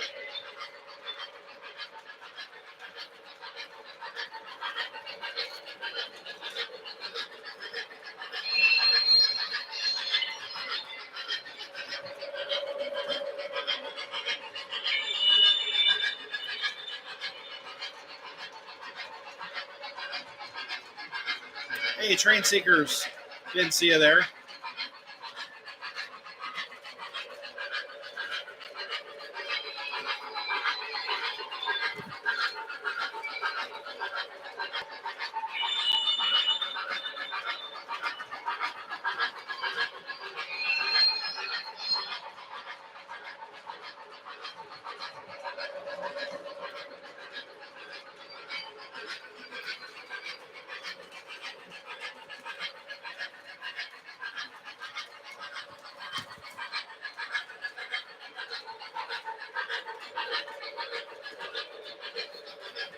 No, I will not be rail fanning on the job. Nope. But I'm off, of course. Oh, Brian knows that. He's just joking.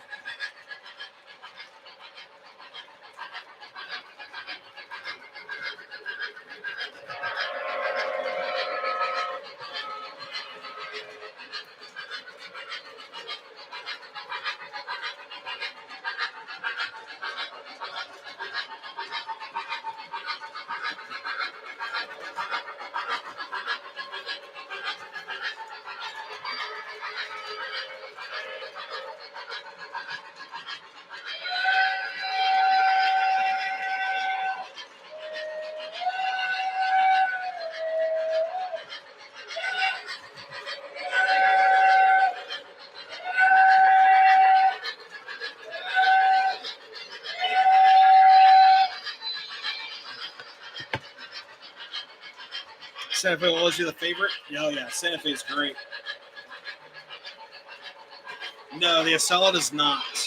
It just runs on the Keystone.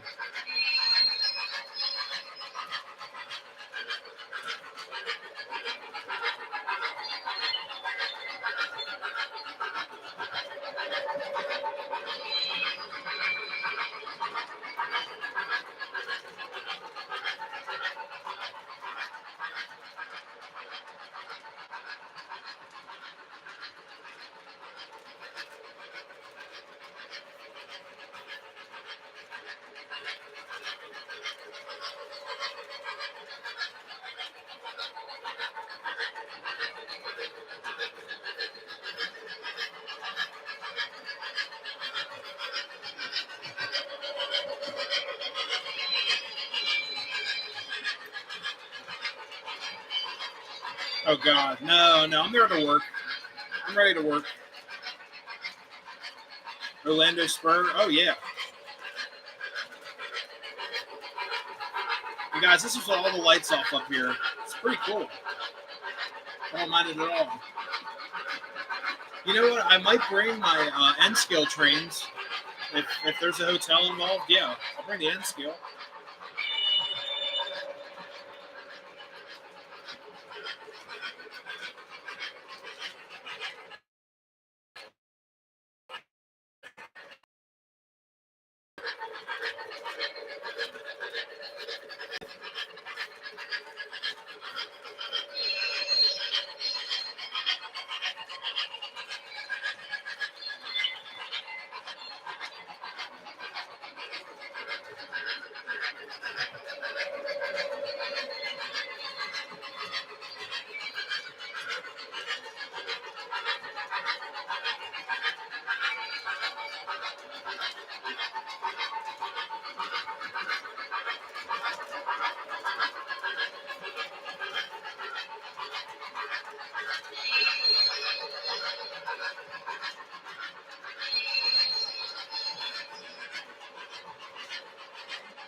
No, on the passenger car, I think it's just the I think one of the bulbs are loose, so it's breaking the circuit there.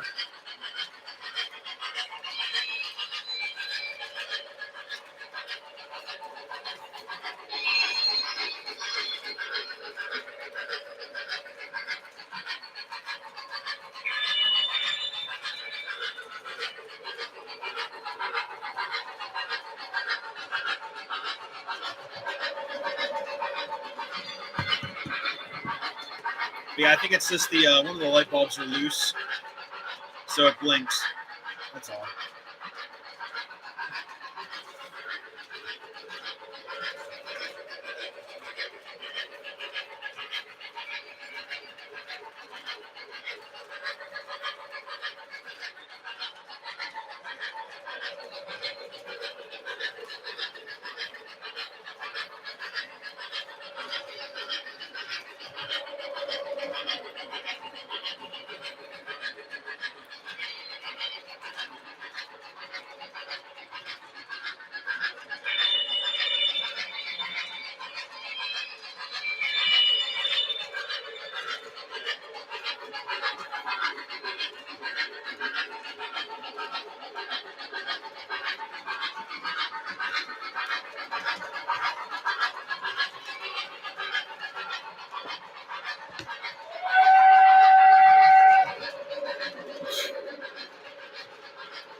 There we go.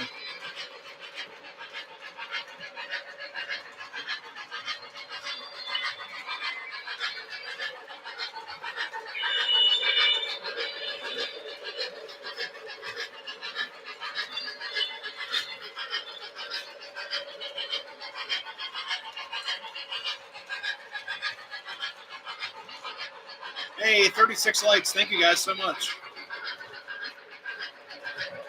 Build an N scale layout. I have the travel N scale layout in the collection. You might be able to do that. Be kind of cool.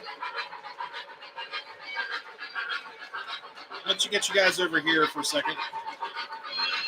Well,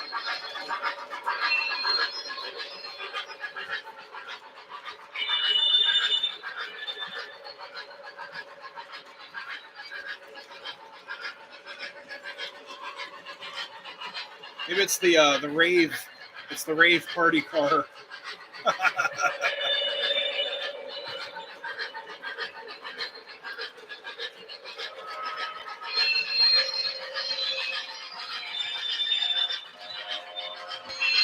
I do not have any scratch pens. No, that's a good idea.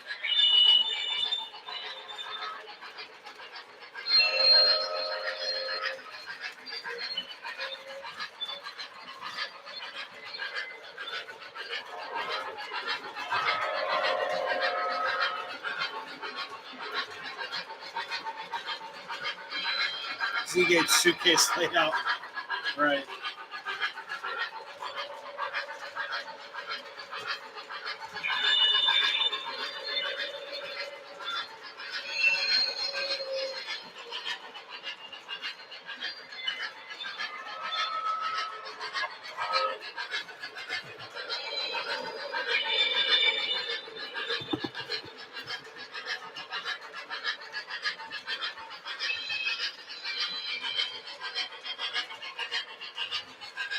Movie theater, we have Catzilla, and then we also have Revenge of Catzilla.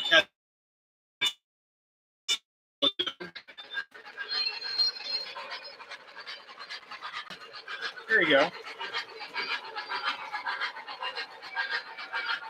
feel like you guys don't really see in town too often right here. I'm also looking at getting a backdrop for that roadway and stuff. O-Gauge starter set. Yeah, that'd be great.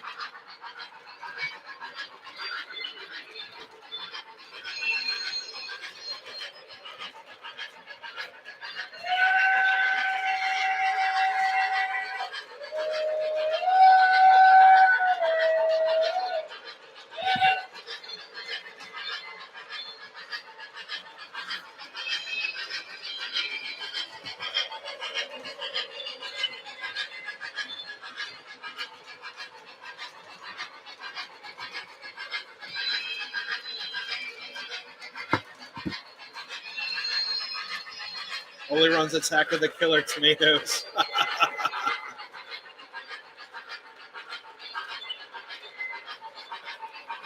What's up, B&A Trains? Atlas or Math Track? I just have a ton of this track available. And just right now, the budget up here is pretty tight. So I just made everything out of real tracks. But it looks decent.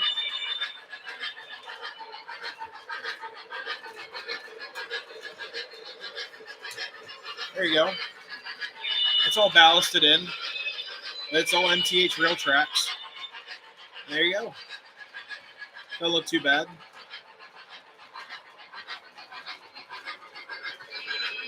Yeah, just a lot of ballasting.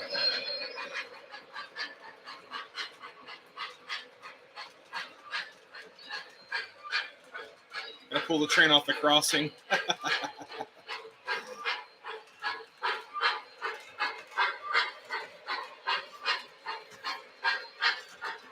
Yeah, it actually runs really nice once you level everything out with the real tracks. It runs pretty well. We're still at I think out of the entire time I've had this layout up here, we've only had 2 or 3 derails.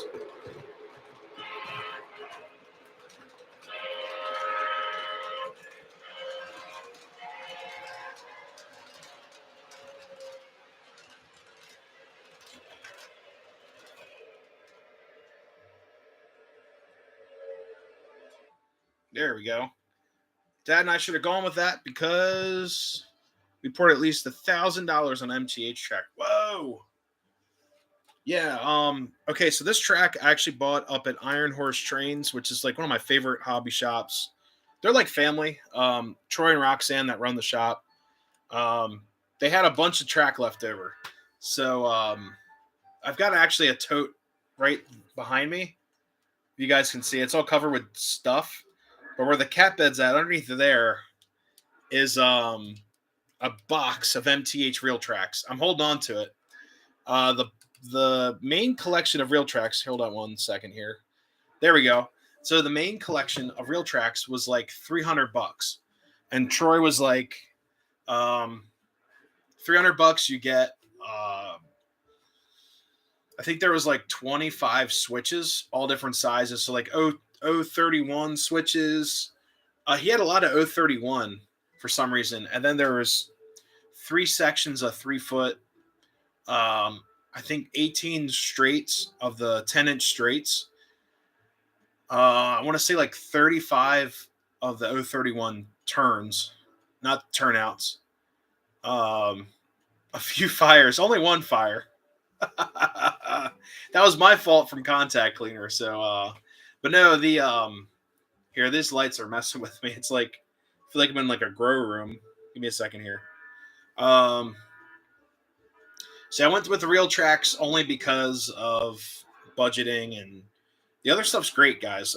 But whatever works for you. I mean, the only track system I'm not a huge fan of is the fast track, only because I've seen so many guys having problems with it in the past. And that's the only reason why. So give me a second here. My lights are like freaking out. Yeah, so my MTH track, um, overall for this lay, I think I spent around $500, and that's with the extra track too. That's not including the extra track behind me. I could probably build another 2 or 3 layouts with, but the extra track I didn't use because I wanted 072 up here. So my outer loop is 072, the inner loop is 054, and I did that so I could run about everything up here. So the MTH track that I bought, the one guy at I think it's Toy Train Exchange in Hanover, Pennsylvania, he was liquidating all his MTH. And I was like, what would you do for this box? He had a whole box, a whole flat of 10-inch straights. And he said, okay, how many pieces are in there? I think it was like 28. It was like a whole flat of 30. He's like, take it for $2 or $3 a piece. I said, okay, would you just do $100 for the whole thing? So $100, I got all that track. So I have track that's extra. I think all the straights are new on this layout. The siding straights are solid rail, not the tubular. That's the old stuff. And then all the turns are the 072 turns or whatever curves. They're all new as well. So none of the old stuff. Grzybowski's. Oh, sweet. Okay. Yeah, Grzybowski's is cool. I bought some. Actually, no, I didn't buy anything from them the last York show, but they had some really cool stuff. Really, really interesting items in there. But yeah, they're pretty cool. 048, you can do a lot with 048. It's just when you get into the scale stuff and my Decapod that you guys have been seeing all night, let me even check on her. Make sure she's not too hot. There she is, right there. Give her the old hand check. Nope. She's still cold. I mean, it's warm up where the smoke was, but yep, still nice and cold. I love MTH. So yeah, when I went up to 072, I'm like, man, I've got some larger engines. The bigger curves, the better. And it's not because, bigger is better. It really helps out your locomotives, prolong the life. For example, I have a K4S. I was going to run it tonight, my Streamline. The wiring in the tether is deteriorated, so I have to rewire a whole tether. I'm not excited about that, but I've done it before. It's just going to take some time, some patience. But some of the leads in the tether are dead, and most likely from running on real tight curves. Also, okay, so it messes up your wiring harnesses, it messes up your tethers. All those wires get pinched on those tight curves. They get pinched in between pinch points, and they're not allowed to flex. Less is more. So the Decapod only will run on 72 because the long haul tender, but the tether in the K4S is shot because of that. I broke a tether when I was a kid running a scale Hudson on 031. Not a smart thing to do either. Also with, here's a good example. Right here. So this is a full scale E7, right? Big girl. when you put these on smaller turns, they're motors that sit on the trucks, and you're stressing out those wheels as it goes around. So real gentle movements will prolong your locomotive, especially diesels, steam engines with tethers. And also the other thing I was going to say, not only your electronics helps prolong them, the putting that down, that's a heavy girl. The wheels, your flanges. So when you run an engine on smaller turns, it's not meant for it. Your flanges will start to fling out or warp. So like my K4S, someone ran it on probably 031 under the tree.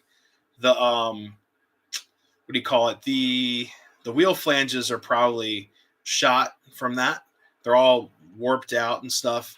And then also the the traction tires are all really really weird. They have a really weird wear pattern on them. It's like a car, a tire. So not the best. And then it messes up all your moving parts. So everything's not center or lined up. So just a couple of things to keep in mind.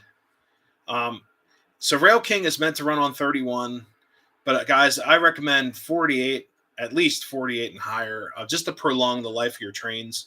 Even the post motors moving up on top. Just take care of your stuff. Just give them some curves. A centipede? No, I do not. I'm not a huge fan of the Baldwin centipedes. I love Baldwin. Baldwin's great. It's my favorite steam, and not my favorite diesel manufacturer, but one of my favorite steam manufacturers of all time. Baldwin's great, but it's not on my list. Maybe one day I'll get centipedes, but they are giant, and they also have problems staying on the track. 036, so you got the fast track 036. Those are nice. I would say anything larger, like I said, 48 is what I would stick to. Fast track's a little bit different beast. They have different sizes than your traditional, like 31, 42, 54. What's the other one? Forgot what's out there, 52 or 54. I think it was like 72. I know there's one in between, 60 something.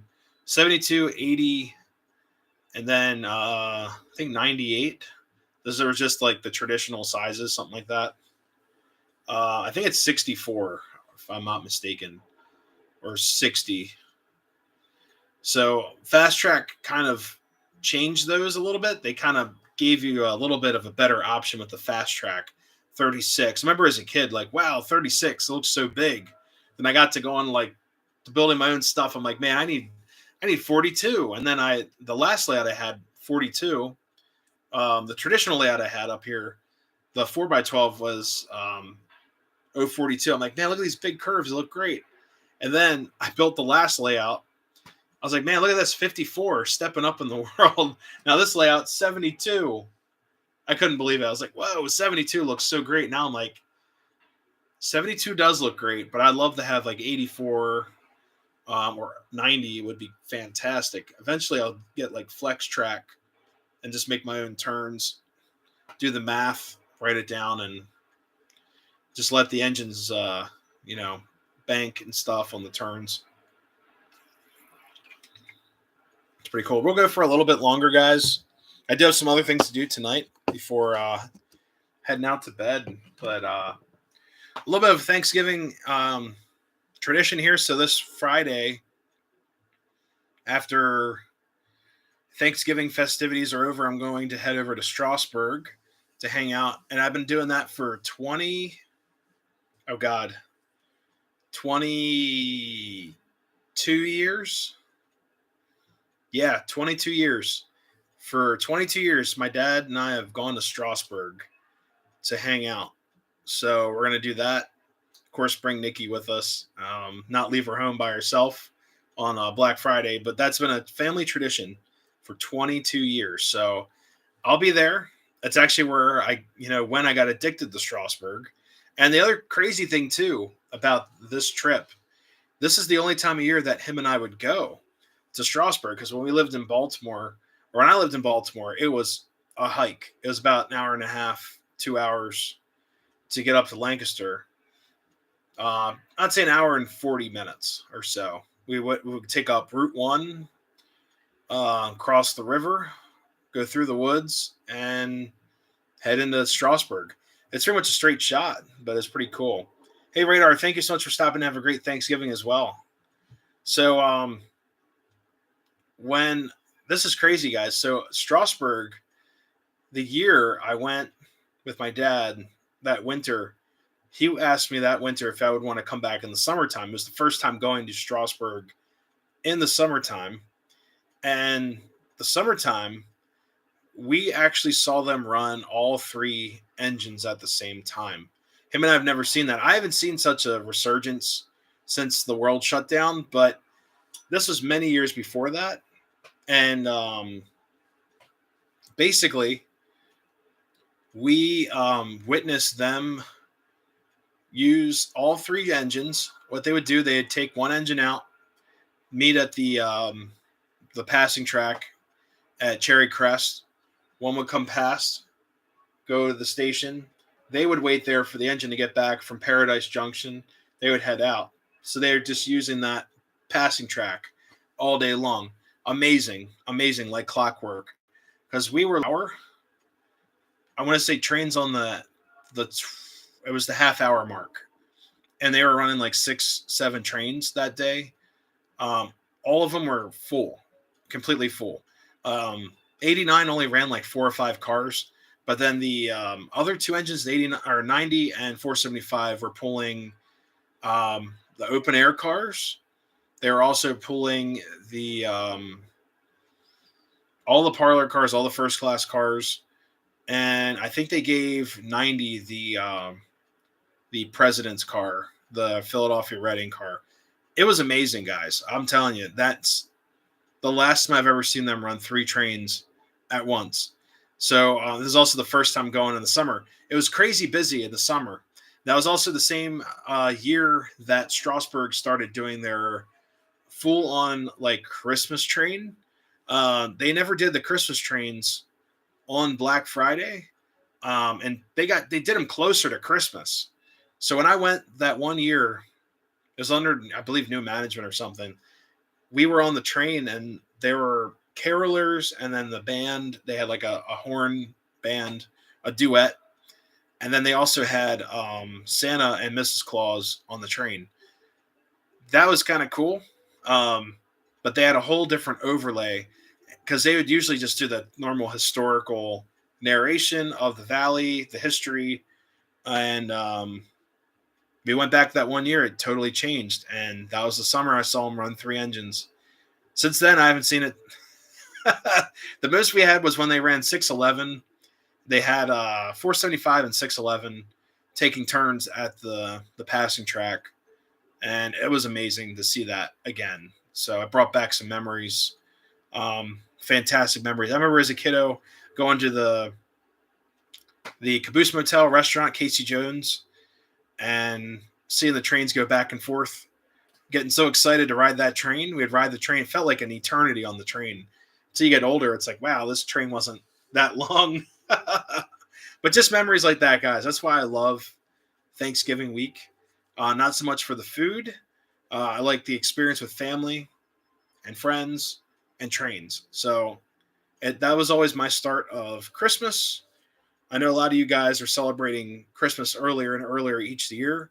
I wait until after Thanksgiving. I think it's just tradition for me. Wish they would just open 611 up. On their tracks, oh my God, she'd fall off. She'd be like, the harmonic roll would just tip her over. She'd be going like this, and all of a sudden it would just go, you know. There's a railroad that she needs to run at. I know what railroad it is, but I heard that they can't run at that particular railroad because of a particular bridge. It's, you know, the bridge can't handle the weight. Day after Thanksgiving, put the lights up. Starts on November 1st. Not at this house. I don't know what house you're at. We don't have any Christmas stuff up yet. Oh, man. But yeah, my Christmas season starts after Thanksgiving. And my birthday is actually right after Thanksgiving, so it's like the week and a half after. So that was also another time of year I looked forward to. Is like, woohoo! I get to go to Strasbourg and pick out my new train, my new car, my new gift. That was something I looked forward to as well when I was a kid. Running behind this year, right? Excuses. Whoa, kicking the camera. You want to see it run on a class one?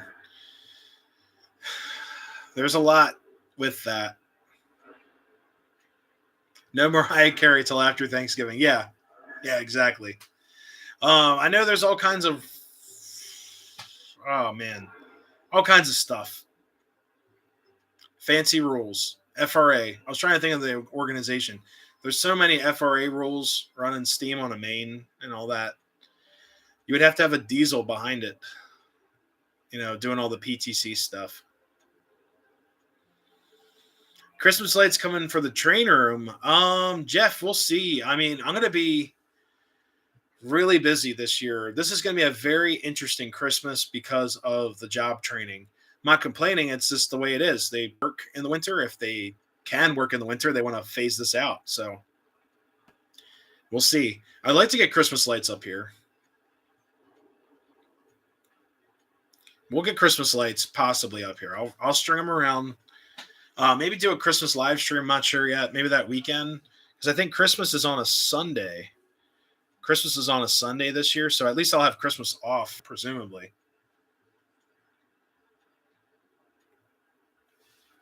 First week of December, I put Christmas lights up. Yeah. When we were kids, it was always like the second week of December. It was always pretty warm out for some reason. It had something to do with like the different patterns and stuff. My dad always said, wait till the second week of December, we'll get the lights up, because we used like really old school glass Christmas bulbs that I love them. It's just, they are a pain in the butt when they get tangled up. They also draw a crap ton of power, and they get really hot. So we would plug them in, get them rolling. And then of course we would always break one. It was always like a competition who can set up the Christmas lights without breaking a glass bulb. And it's pretty funny. We're gonna need warm gear. Yes. Yeah, bring out the Carhartts, I gotta dig those out of my closet. I gotta buy some stuff too. Probably get like a really nice Carhartt jacket, insulated pants, socks. Socks are so important. I did see someone had a Milwaukee electric jacket, but I don't think I can wear that stuff. I don't know. C9, C7. What's that? Steel toes. I might do composite. Might be required to do composite because dealing with electric. Not me in particular, but we're just dealing with overhead lines. So I prefer composite, honestly. I never had issues with composite toe. Oh, the light bulbs. Oh, they were. Oh man. Shoot, I would just pick up the package. We always had one dead strand that we used as the. Yes, they're the same size bulbs as Christmas Vacation, but they're different colors. We had one white set. I never liked them. But we had hooks. We didn't staple to the roof. We didn't staple to the rain gutter and the house itself. Oh God, work on the nuts for us. Yeah, it's like we gotta check each one. We never did that. They would all work. They were wired in parallel, so you could have a bulb missing and they wouldn't all burn out. But they were fun. I think they were C9s. If I'm not mistaken, they're pretty big. I mean, they're fun. I think there was a light every 8 inches of cord, 8 inches of green cord. There was a light bulb. I think there was 13 lights or 15 lights in a series. I forgot all this stuff.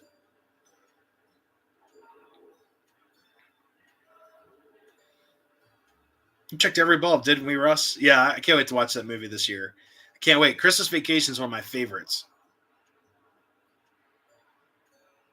Hot Hands. Little hand warmers. Yeah, I saw at the store the other day. They had a hand warmer glove, and it looked like cooking gloves, but it was like the same pattern as a hand. It was like emergency hand warmers. And you stick them together, you crunch them, and then they stay hot for like 8 hours, whatever chemical reaction. 25 to a set. The original cores were red and black. Oh, geez, that's like real old school. Now our cords were green. They were newer, but old school, you know. Doing fine. Get long johns. Okay, I've heard about that too. Like one of my buddies was he works for a local railroad. He was saying get overalls for sure, just because you can keep all kinds of stuff in them, and you'll stay warm, and also won't get like epoxies and all kinds of crap and dust all over your shirt, on your chest and stuff. It protects like your front pretty much. Oh, the paint would peel off the balls all the time. Yeah, it would like etch off. It would 5 years, and then the paint would start to peel off, and then you get like white balls with the scratches on them, or it'd be like a color ball with the scratches. You could see right through the white. Um, yeah, I remember that.